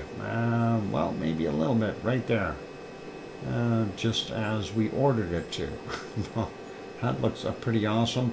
And of course, when we go back in time a little bit, we did see a little tiny plume coming up on the other end there, just as the sun was rising. So that was what we were seeing, and that is pretty awesome. Let's put that back on live. That is the current view, and we'll leave him be, get to our next volcano. And I don't know if we're going to see this one. This is Asama-san, about 100 kilometers to the west-northwest of Tokyo. And we will not have a visibility on that at all today. It was in the clouds all the way through, so let's leave it as that. And the ice cream boat has docked and is departed. Wow, no, it's still turning around. Never mind. My bad. Ice cream boat turning around and docking. And there we go. So that is all good. Let's put us back to our Icelandic views, and that is this shot, of course. And we do have plenty of time, so let's get at the volcano report for today, and we'll get through that. So let me see if I can make sure I'm on these ones here. Okay, got that going. Grandma B gifted one membership. Awesome, Grandma B. And Trek 15 was the one who received that one. So Grandma B and gifted one. And then who gifted the other one? Oz just gifted one. And Dominic got that one. So Oz gifted one membership. Thank you very kindly, you guys. I appreciate that. That is awesome. And congratulations to Trek 15 and, of course, Dominic. So very cool. All right. So, yeah, you're green there, Trek 15. That is cool. Anyway, volcano report, and we had for a late Saturday's volcanic activity 4 volcanoes on the list. Reventador in Ecuador, volcanic ash observed, reported at 1915. Klyashevskoy in the Kamchatka Peninsula in Russia. Residual volcanic ash from eruption observed, reported at 1930. Don't know what a residual volcanic ash is, but apparently it was reported. And Nevado del Ruiz in Colombia, volcanic ash observed at 2130. And then Popocatépetl in Mexico, occasional emissions to 20,000 feet or 6,100 meters, reported at 2345. There we go. Got that out of the way, and then we have for today's volcanic activity 11 volcanoes on the list, starting out with Sangay in Ecuador. Volcanic ash observed, reported at midnight, and then volcanic ash observed in satellite, reported at 1315. Dakono, Halmahera Island, Indonesia, continuous volcanic ash to 8,000 feet, 2,400 meters, reported at 45 minutes after midnight, and then 7 a.m. again. And his buddy Ibu there in Halmahera Island, Indonesia, volcanic ash to 6,000 feet, 1,800 meters, reported at 1:15 a.m. and again at 7:15 a.m. Sabancaya in Peru, unable to detect, reported at 2:15 a.m. and continuous ash emissions to 20,000 feet, 6,100 meters, reported at 13:15. Klyashevskoy, Kamchatka Peninsula, back in there again. That is Russia. Remnant volcanic ash to 26,000 feet, 7,900 meters, reported at 5:15. And we do have a separate email report on that one. We're going to look at that. And then it says again, a remnant of volcanic ash erupted to 26,000 feet or 7,900 meters, reported at 11:30. And Reventador in Ecuador, back in there again. Occasional volcanic, occasional emissions to 15,000 feet, 4,600 meters, reported at 6:15. And then continuing volcanic ash emissions to 15,000 feet, 4,600 meters, reported at 12:15.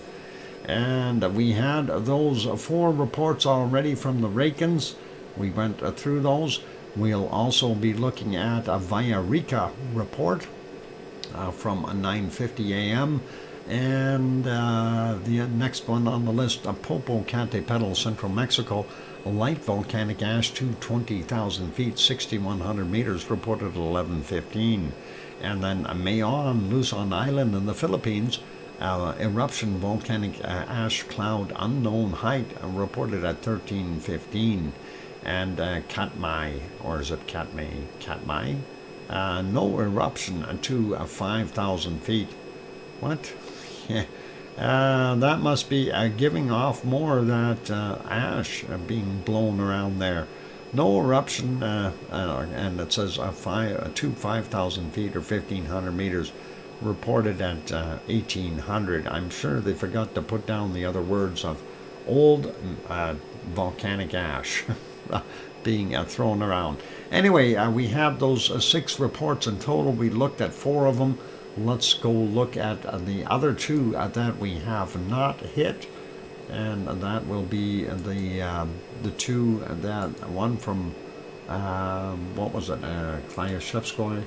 We'll find that in a second. Let me get to it, and let's see. There it is. Klyashevskoy volcano, Kamchatka Peninsula. Quick look at the Sentinel-2 image from the 3rd, and there you can see that steam or slash smoke, tephra, and everything else, and some lava flowing down the side of the mountain. So awesome shot to see that.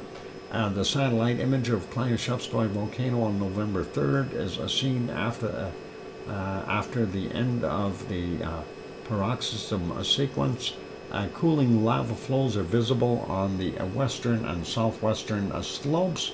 The northern one is limited due to the dense ash emissions, and that is from Sentinel-2. Anything else? That is the old shot there. Oz gifted another membership, and wow, thank you, Oz. And gifted one, and congratulations to Bald Dude Rules. Okay, Bald Dude Rules. Yeah, I've never heard of the guy, but congratulations and thank you, Oz, for gifting that one membership. That is awesome. All right, let's see what it says here. According to the Kamchatka Volcano Eruption Response Team Institute, the eruption or eruptive period at the volcano ceased from the latest satellite imagery of the volcano acquired a 3rd of November.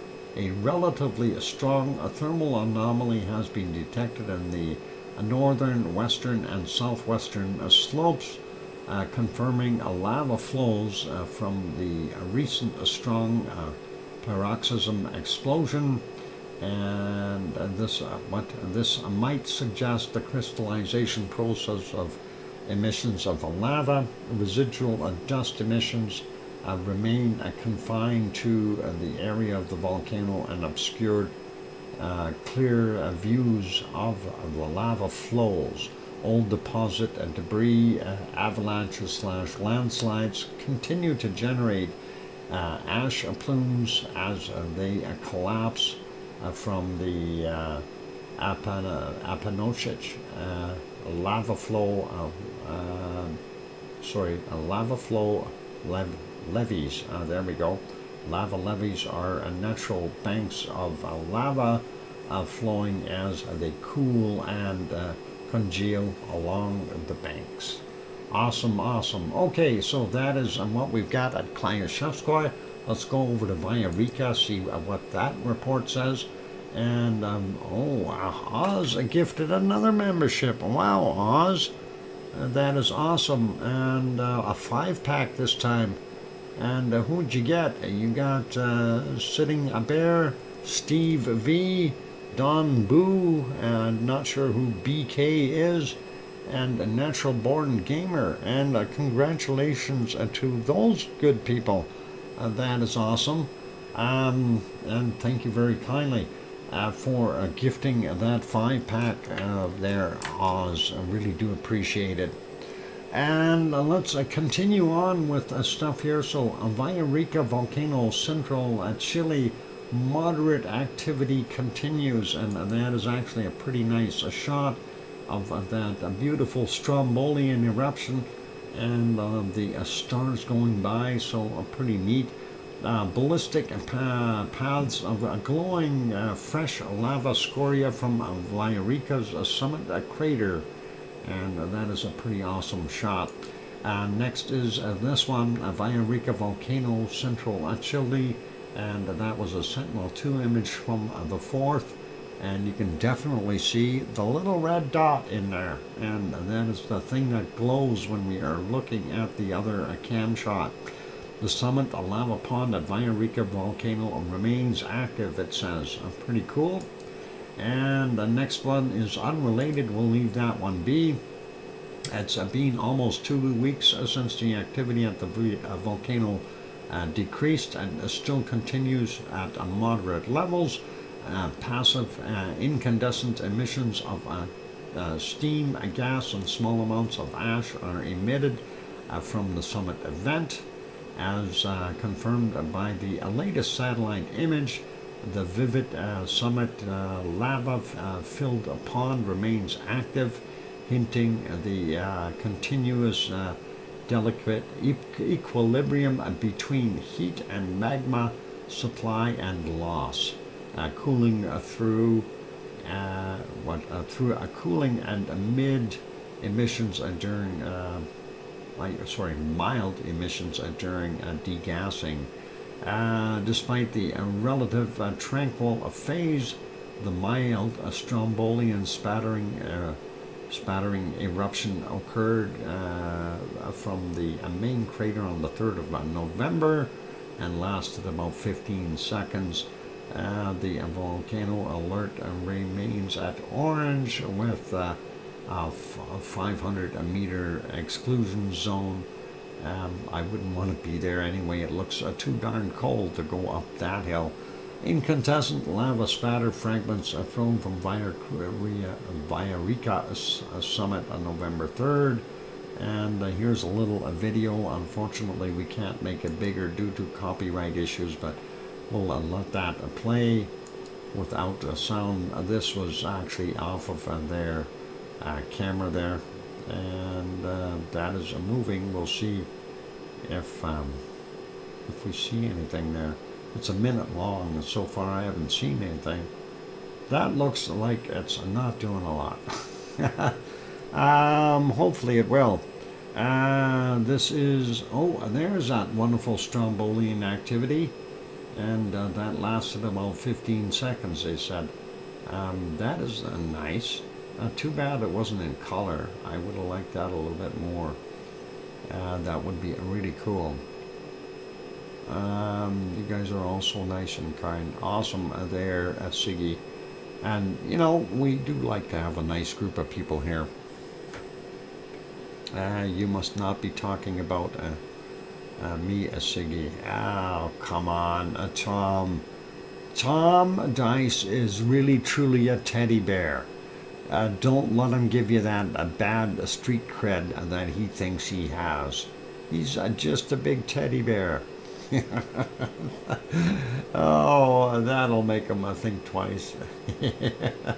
Anyway, and that is our wonderful other one. I'm going to get rid of these real quick, and that gets us back to that last report there for the Blue Lagoon, of course, and the Reykjanes Peninsula, and as we've seen the shift in quakes there for the current time, but that is all good. Anyway, I know that wrecked your street cred there. I'm just guessing machine like you guys. Oh, yep. Yeah, we're all just doing our thing. Anyway, we'll see. Yep, we'll see what happens. We'll just follow along with it. Anyway, looking at the time, it is time for another break. I'm going to put you back over here, and we do want to put this back on the quakes, and that is what we've got going on there, and I will fix that other one from spinning around there so we get everything alive and moving. There we go. And let's continue on. And yeah, we are all guessing machines right now, unfortunately, and it's just a matter of time. We'll see what happens. All right, I'm going to go take a break. For those good people who are here, if you have not yet bopped that like button, please give it a shot. I see we just made it over that 100 mark. That is awesome. Also, if you have not yet subscribed and you're sitting on the outside peeking in and lurking, please do consider hitting that subscribe button. Turn it from red to gray, and don't forget to hit that bell notification if you haven't done that yet. On that friendly note, I'm your host, DrFox2000, here in Edmonton, Alberta, Canada. I'll be back in 5, 6, or 7 minutes. And, Linda Schoof just peeked in. Hi, Linda. Anyway, I'm going for that break. Here comes some music. Don't go away. More to come. Thanks.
Okay, that microphone is back on, and welcome back, everyone. And you know, that darn donkey, he moves too fast. We're trying to pin a green tag on him, and he keeps moving away from us.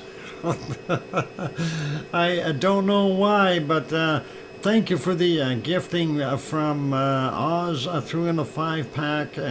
Sharon Stewart threw in a 5-pack. I did 3 singles there myself. And also Oz gifted a single, as well as Linda and Cookster and Yvonne Kunkel. Thank you for all that wonderful gifting. And we still haven't nailed that wonky donkey. We're gonna have to try harder. Anyway, thank you for the welcome backs from Sue and John and Yvonne Kunkel, who's on the train waiting for it to move. And also, thanks, Cananesca's Country, and I hear you, DrFox2000, from Sharon Stewart, and Going South, thank you. I think I got everybody. And Grimzad saying, welcome back, awesome. Okay, now I got everyone. Green singing, oh, sorry, I didn't mean to make it green like that. Anyway. That donkey, it runs off with the zebra. I don't know. I will never see him. That camouflage will be impossible to distinguish him wherever he goes. Anyway, what a melodic voice. Yeah, sure, Linda. I managed to do that without cracking it, so that's all cool. Anyway, let's carry on with what we're doing. Of course, right now we're still anticipating an eruption there on the Reykjanes Peninsula. And what we are looking at there, of course, are several different views of the area where it may be happening or may not be happening. We'll see what transpires. The amounts of earthquakes have varied quite a bit.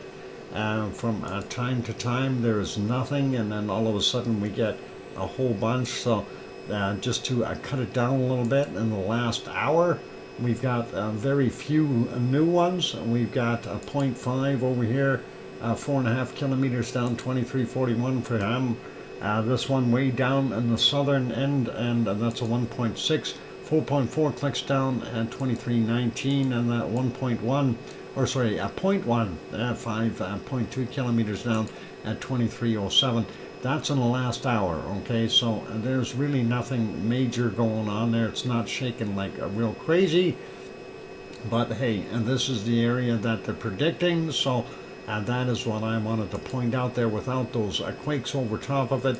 Going to set it back. This is the last 12 hours. If we go back to the last 24 hours, you see how much more vivid that is.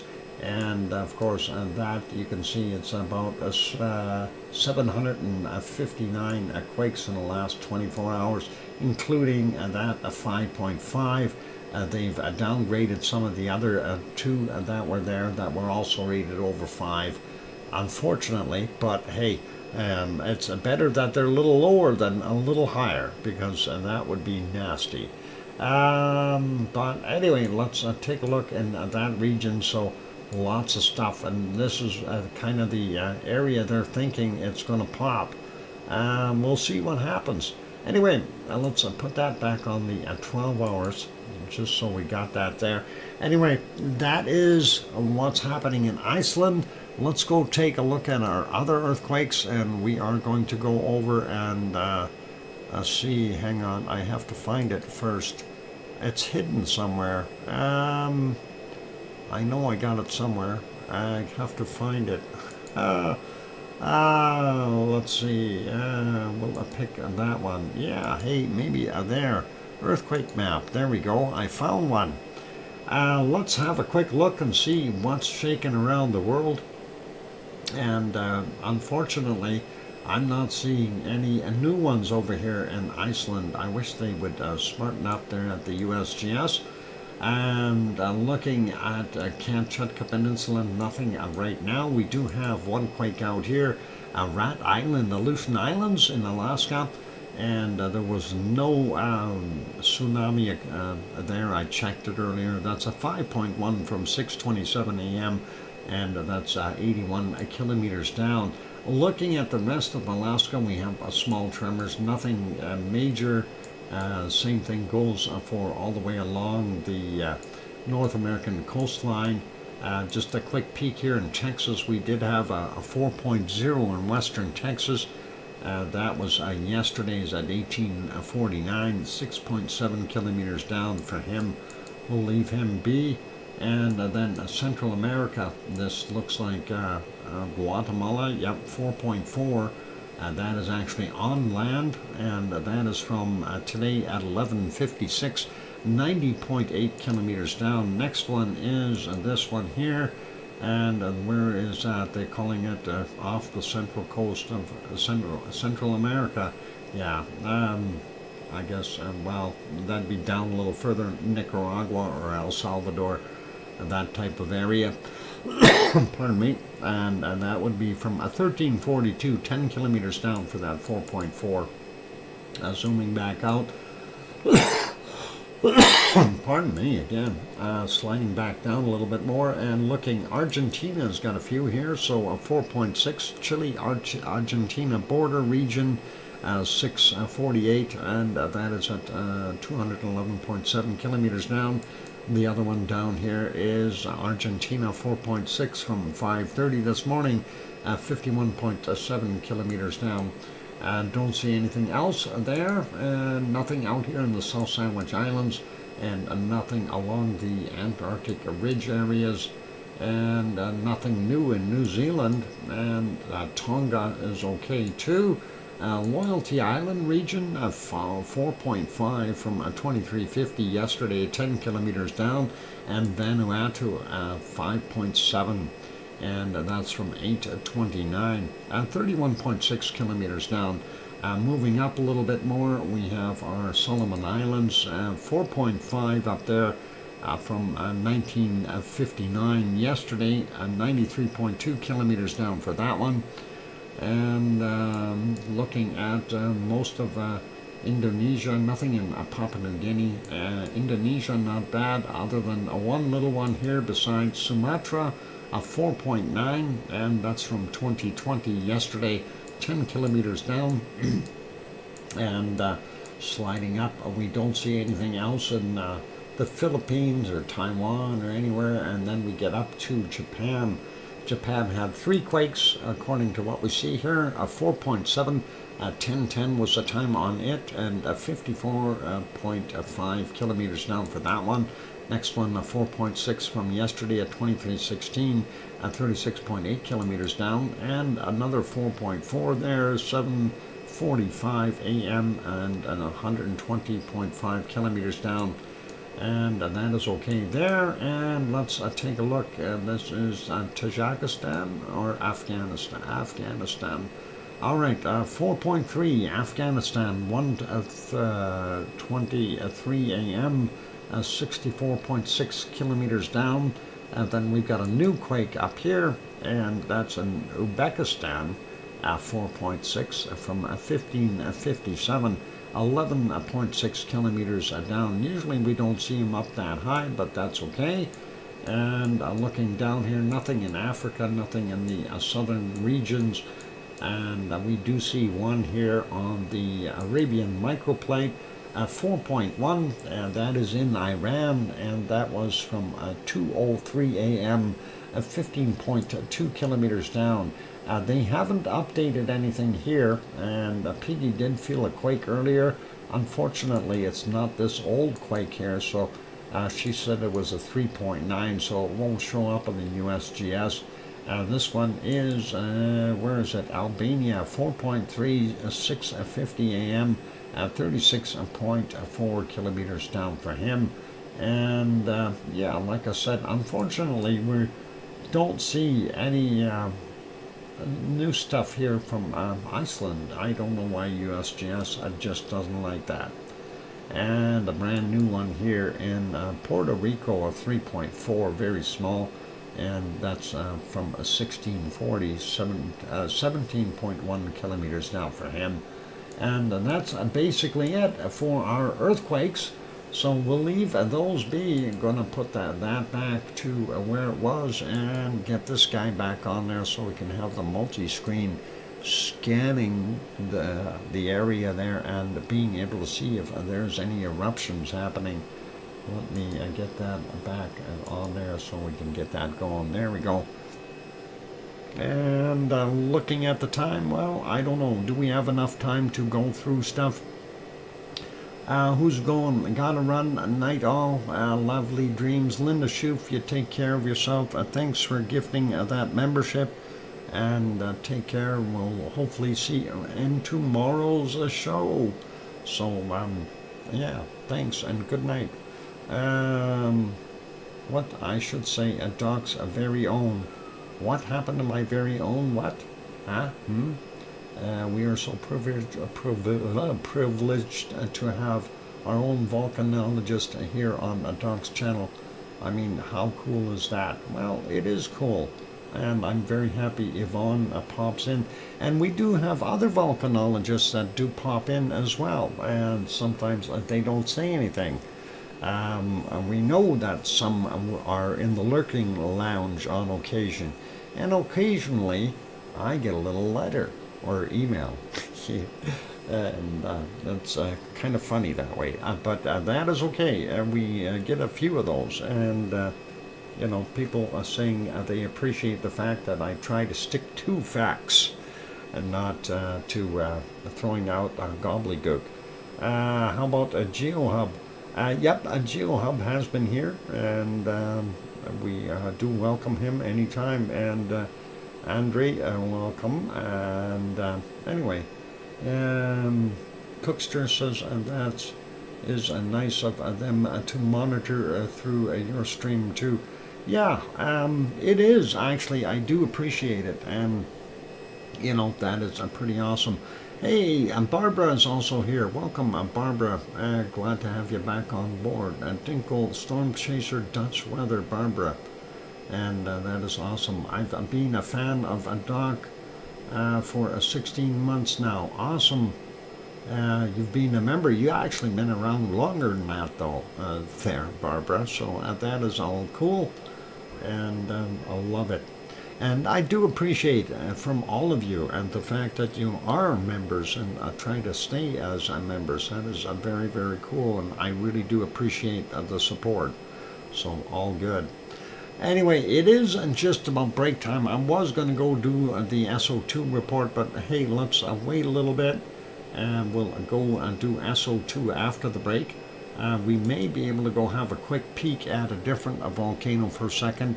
And I don't know, we're not going to see it all that well, but I thought we'll share that one anyway.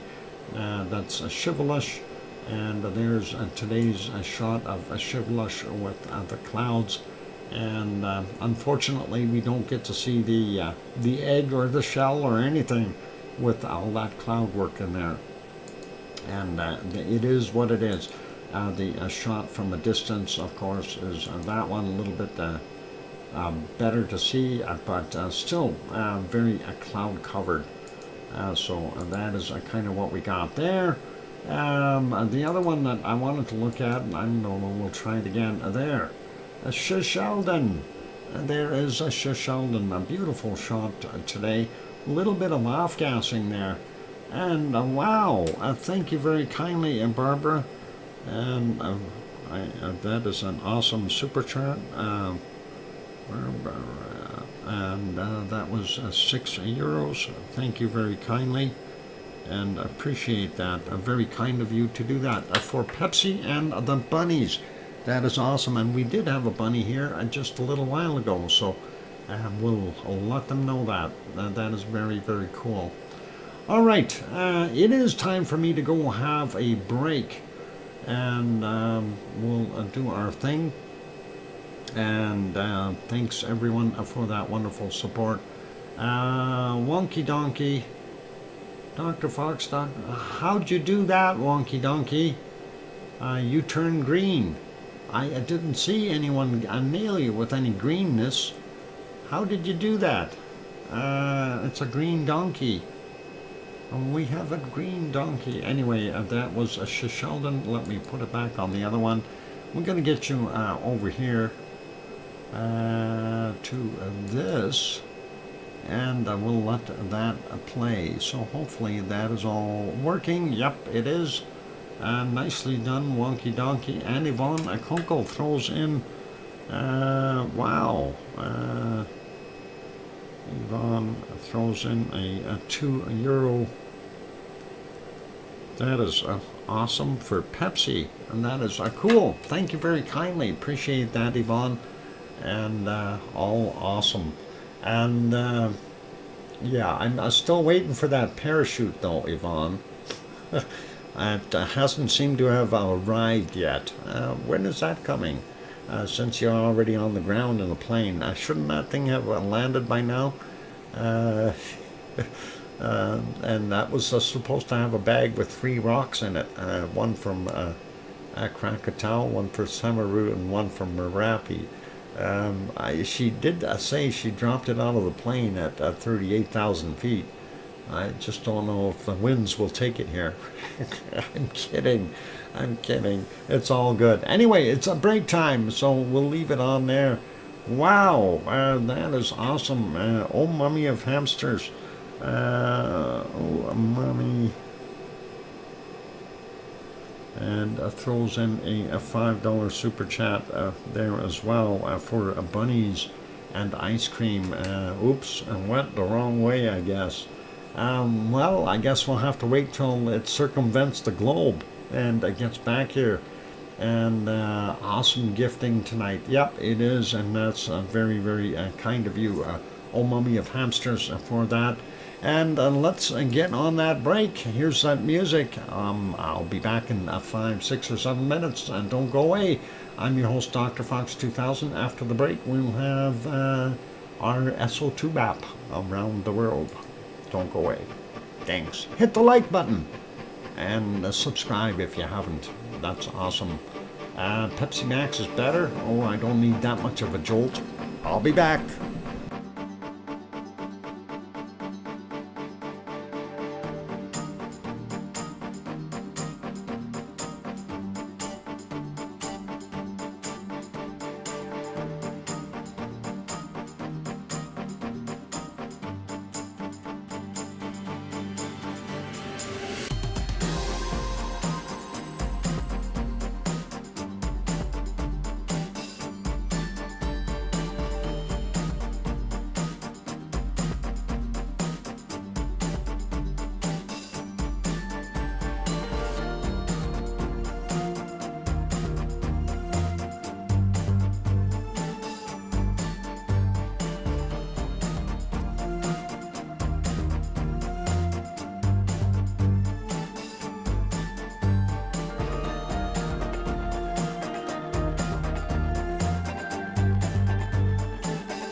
And there we go. That microphone is back on. And welcome back, everyone.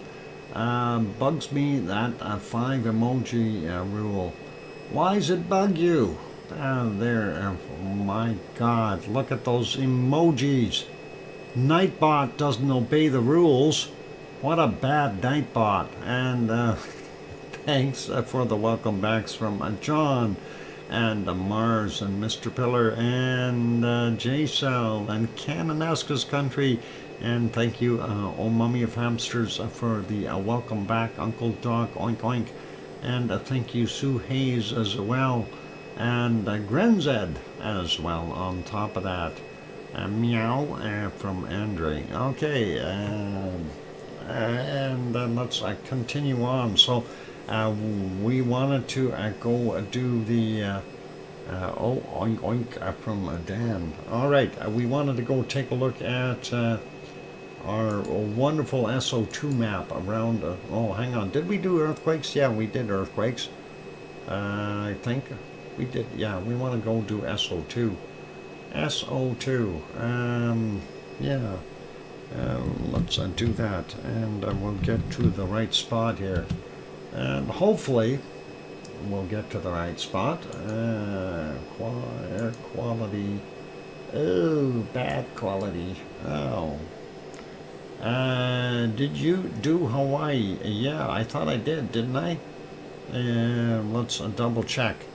I don't think there was that much in Hawaii, but let's double check and see. Yeah, I think we did. Let me see. Where's that guy? That's this one. I gotta figure out which screen I gotta go to here. Yeah, there's not a heck of a lot in Hawaii. I don't think we need to do Hawaii. We can do it really quickly. 2.0 from 240, 224, 31 kilometers down. And whoop, I missed it. There's a 2.0 from 1157, 31.3 clicks down, and a 2.1 from 1535, 1.8 kilometers down. These are all below sea level, and this one is a 2.5 from yesterday at 1826, 5.1 kilometers down, and there's a 1.8 from yesterday at 1923 at 28.9 kilometers down. There, I've done Hawaii. Not a heck of a lot going on there. What the heck? Hawaii, and get it in year. Anyway, I'm going to put that back over on the other one. We'll get over to the SO2 map and see what we got there. Yeah, just had to make sure. I couldn't remember. I got a short memory sometimes, and sometimes it works really well. Anyway.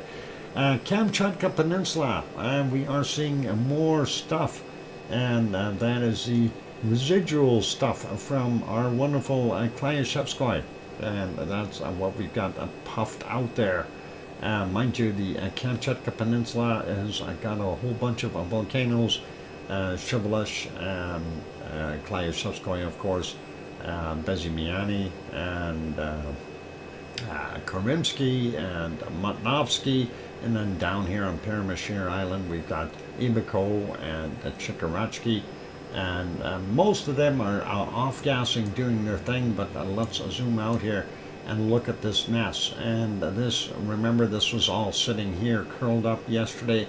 Well, now it's inundating the North American coastline, and right about where I thought it'd be, and just north of our wonderful San Francisco area is where it made landfall. And of course here in Edmonton we are suffering with 182 parts per million. I'm going fast. SO2, not good. Vancouver and Vancouver Island are going to get it right away too, there from the looks of things. But yep, some very heavy levels of SO2 here. So yeah, that is not so good. Still, it is what it is. So Alaska has a fair amount. Same with Northwest Territories and the Yukon. A little bit easier in Nunavut, but looking at what we're seeing here, Saskatchewan pretty much covered, as well as Manitoba, Ontario too, and we see a big streak in here. I don't know where that actually came from, but that is interesting to see that scooting around here as well.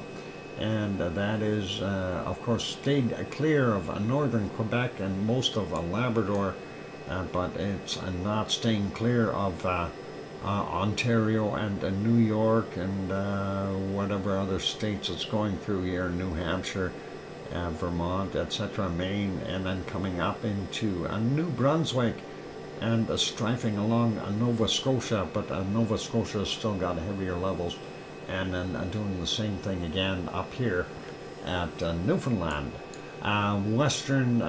Eastern U.S., some fairly high levels there from West Virginia, Virginia and northward, so hopefully those will clear a little easier from going south here from North Carolina on downward, not quite as heavy. Looks like we got some central areas that are clear, but the northwestern U.S., Northern California, Oregon, Washington, Idaho, and Montana definitely getting loads right now. So let's continue on here, looking at what we see at Popocatépetl in Mexico. Looks like it's a bilateral SO2 ejection is calmed down, and we're seeing it only go into the Pacific. There's another circulation here, some kind of a storm going on, and Central America has a lot of SO2 from its volcanoes, and Nevado del Ruiz is still putting out a fair amount, and that is what we've got going on out there in Colombia. Sliding a little further south, Ecuador, it's not so bad for Sangay is probably the producer there for the most part. Sliding down into Peru, on bottom end of Peru, we see our stuff from, what is it? It's a Sabancaya down there. I had to think about that. And then the plume going across here, likely from Villarrica, going all the way into the Atlantic. Pretty normal looking, well, maybe a little heavier today there in Rio de Janeiro. Sao Paulo, not so bad. And again, we see a funny streak here, and it's hard to say where that actually emanated from, but likely the Easter Island region would be first to come to mind, or it came from here and went the other way up. But to me, it almost looks like it might have come down from Easter Island. And let's leave that be. Oh, I was going to say a Michael volcano is off-gassing pretty good today too, and you can see that, so it's a little busier, and that is in the South Sandwich Islands. And looking here, a White Isle volcano, and we've got that coming out, going northward. They do have that big circulation here. Hopefully that will clear up a little while. And then, of course, Melbourne, the oil refinery, and then it looks like some of that coking plant stuff got down there too from north of Sydney. Tonga still has its smoker doing its thing, and of course not so bad from Yasur here, but well, even Gawa and Aoba not as bad. It looks like a lower levels spread out, and pretty normal for what we see in Papua New Guinea. And Luatalak not so heavy right now.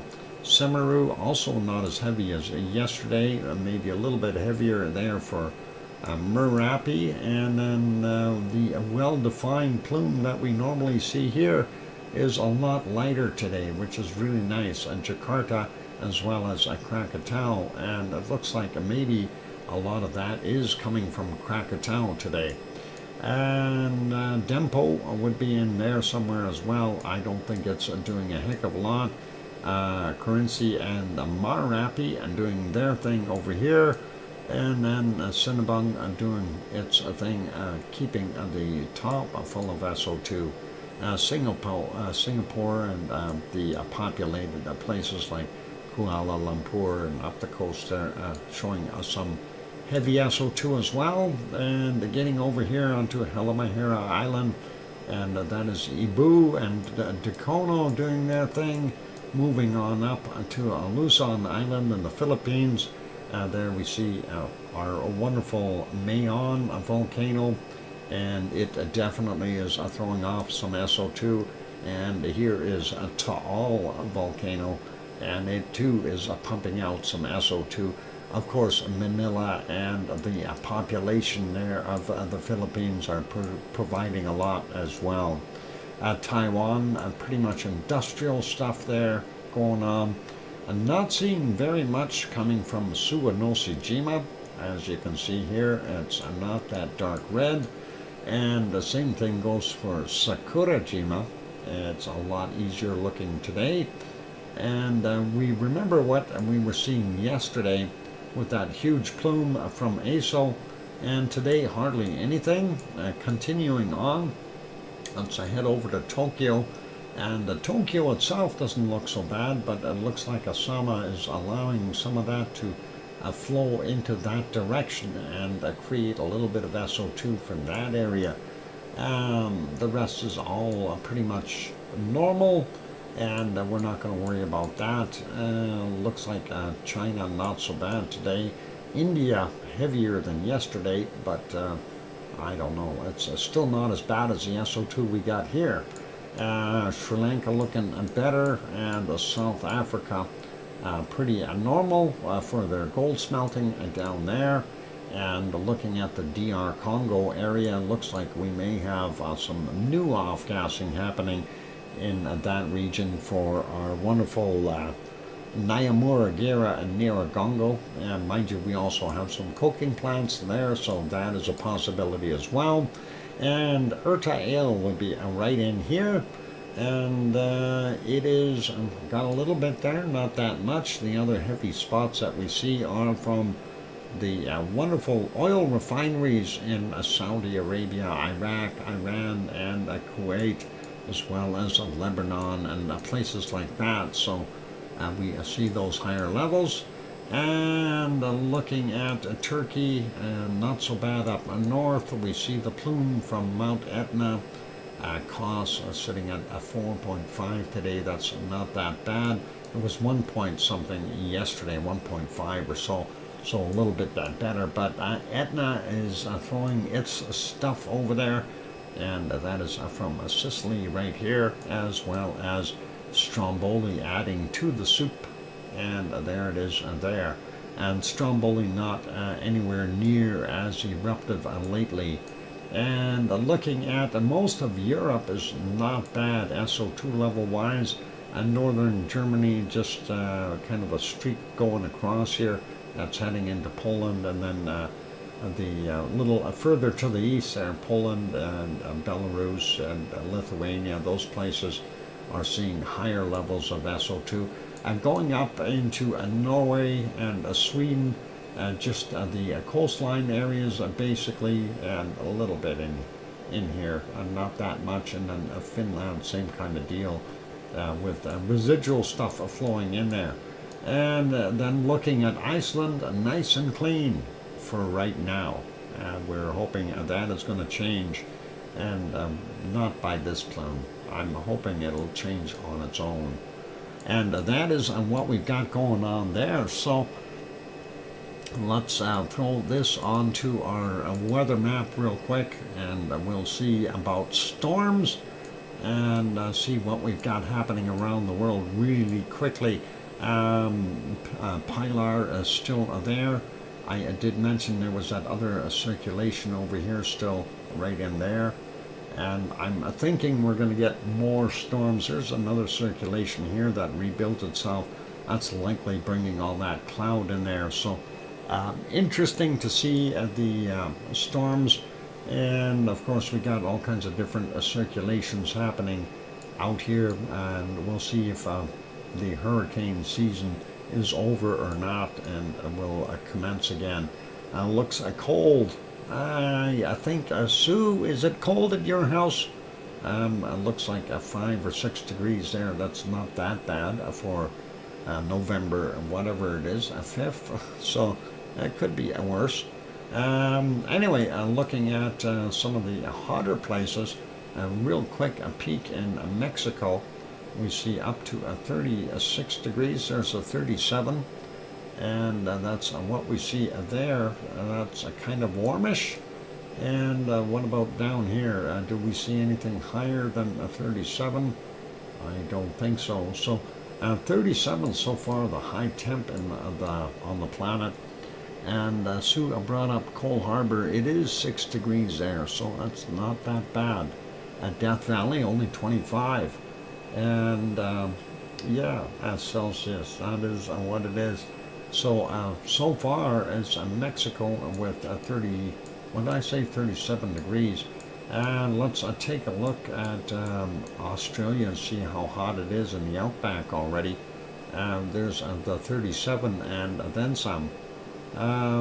Yep, a 37 for there. Mind you, it's still fairly early in the morning, so or fairly early in the day for them. And we'll see what happens once it gets a little warmer. Once the sun hits it a little bit more, we don't see that much temperature there in Africa either. It looks like up to 30 degrees or so. It is nighttime there, so that is what's to be expected. Let's put this on satellite view so we can see some of the cloud systems. And yeah, Central America, here's what's messing us up with being able to see any of our volcanoes. And they each have individual cloud patches sitting over top of them. Isn't that nice? Here's that big storm, and then we see some of these small circulations in here as well, and going around right here. Hopefully the stuff here will dissipate in a little while and not leave us so messed up visibility wise.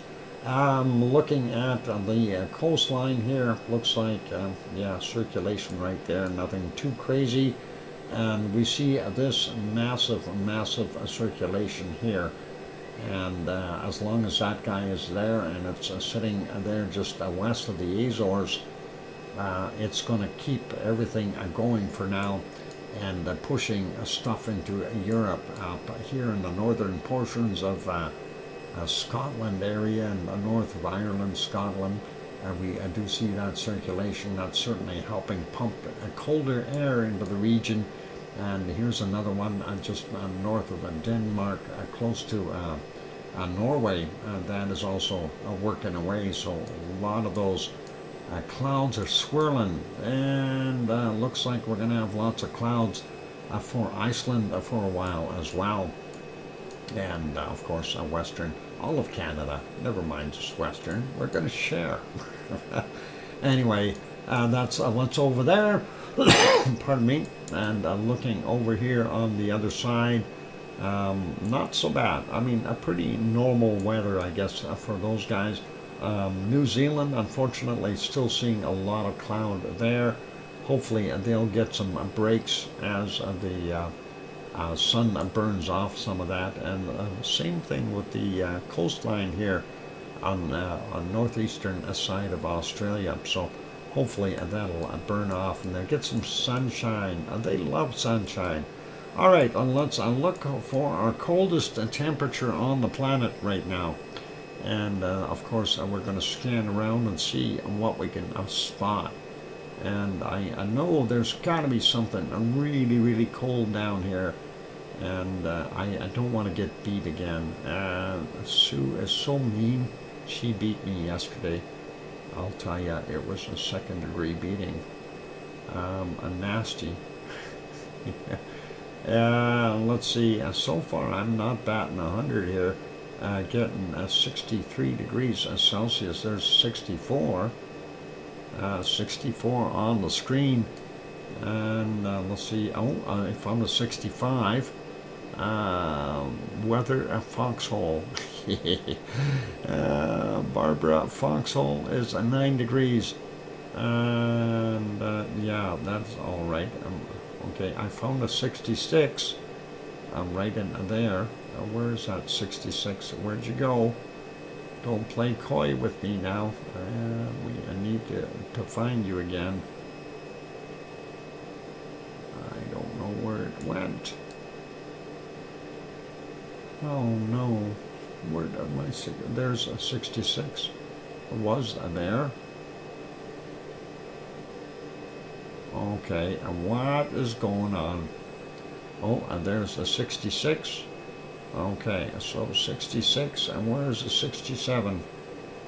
I need a 67. I got a tie, at least a tie. Let's scan around here. Maybe we'll get lucky with something else. A spot. She didn't look. I doubt it though. I doubt it. Minus 40s. Nope. Nope. Nope. 50s. 51s. 50s. Nope. Not gonna work. Just I'm not doing it. 50s are going here. The South Pole is warmer. 56 going up north. Okay. Still not spotting it. So it's got to be around this low here somewhere. And let's see if we can find it. 61. Nope. 60. 61. 63. 65. 66. Okay, I've found a 66, but no 67. All right, I have to concede. Otherwise, this is going to take forever. Yep, I'm going to take that royal beating again. Sue has beat me on another first-degree beating, and I am going to talk to the union about it. Hang on, maybe not. We've seen something in here. Right in this spot. I could swear I seen it in a flick to 67. And the 65, 66. No, maybe not.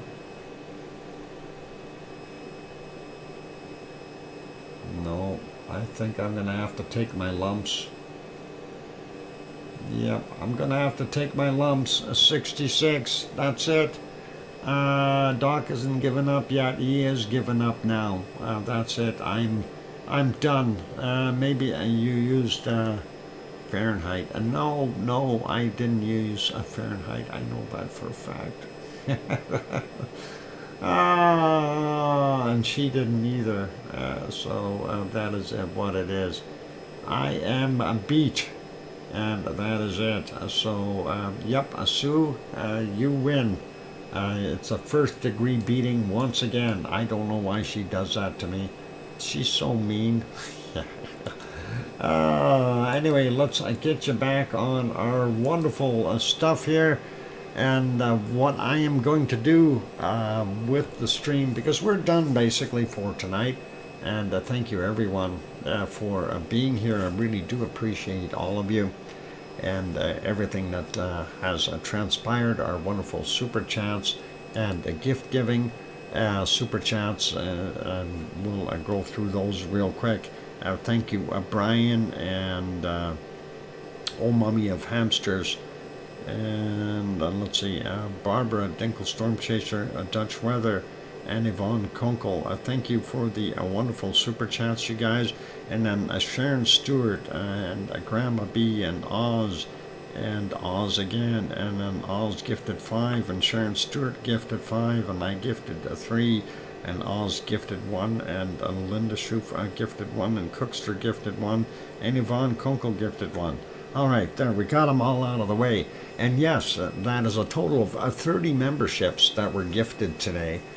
Just so you know, and that is very, very cool and awesome. And thank you, everyone, for being here. Thank you for that wonderful support, and that does help the channel out. So it's very, very much so worthy, and I do like seeing that going to make people members. That is always nice. So on those notes, though, it is time for me to get off of here and go do my laundry. A big quake now, 3.5. Where was it in that 3.5 quake? In what zone? Oh, that this one over here. 3.5, 5.1 kilometers down from 2357. I see it there. So, yep, that is that a bigger one, and that is on the eastern side of the highway, though, and that kind of makes a guy wonder. Why are we seeing more over here if it's going to erupt over here? You never know. Maybe Yvonne was wrong. Maybe we do still need to get Alex to get out there with Icelandic hot dogs and make that trail to the east. Seriously, we need to make that trail to the east. And you know where we're going, don't you? Right there. And that is where that trail has to end up. Just look at the top right map there. That is Ragnar. Oh, anyway, let's leave it right there. We're going to continue to watch this for a while. So what I'm going to do is I'm going to leave the stream on till 8 p.m. my time. That's approximately just shy of 2.5 hours more, and just as a volcano watch and see what happens. So for all those good people who want a place to be able to see what's going on, this is going to stay on for a while, and I think I may go and zoom in once there. I don't know if that's too close. I want to see, well, I'm more concerned with this area, so let's leave it right like that. Okay, cool. And Derek is also here. Hey, buffer. Why are you buffering? You shouldn't be buffering today. Everything is good, so... not my phone service. Yep, it's got to be your phone service. It's not here on it. Okay, Alex is going to make that a trail of Icelandic hot dogs over to Ragnar, and that will get the lava workers working over there. Also, if anybody happens to see Wonky Donkey, point him in the right direction. He's been doing things again, eating too many apples, I think. We have to just get him to make a lava tube for us. All right, on those friendly notes, thank you everyone for being here. Thanks for joining in. Thanks for being a part of our stream. And of course, we enjoy having every one of you here doing your thing. So hopefully we will catch the eruption live when it does happen. Fingers crossed. Okay, if I put it on expenses, well, yeah, we're going to have to do something, Alex. Yvonne said that we needed that trail, so let's see who we can bill for over in Germany. But I'm sure we can. If Yvonne's listening, she might be choking on her food or something right about now. I'm kidding. Anyway, be good, be kind, take care, everyone. Thank you all for being here. And like I said, we'll leave this on for another 2+ hours here to keep the eye on the volcano. And in the meantime, you may see the mice move around and things like that. Don't mind that. That's just me. But I do have to get at other things. So be good, be kind, take care of yourselves. And of course, please remember, we are back on tomorrow evening. And it is a VolcanoX that we got going. There's the times coming up from the bot. There you go. And that's good for now. So thanks, everyone. Like I said, be good and be kind. Take care of yourself. And the last thing I always add, please tell your loved ones that you love them tonight, for tomorrow is never promised. I'm your host, DrFox2000, here in Edmonton, Alberta, Canada. Good night and take care, and oink oink.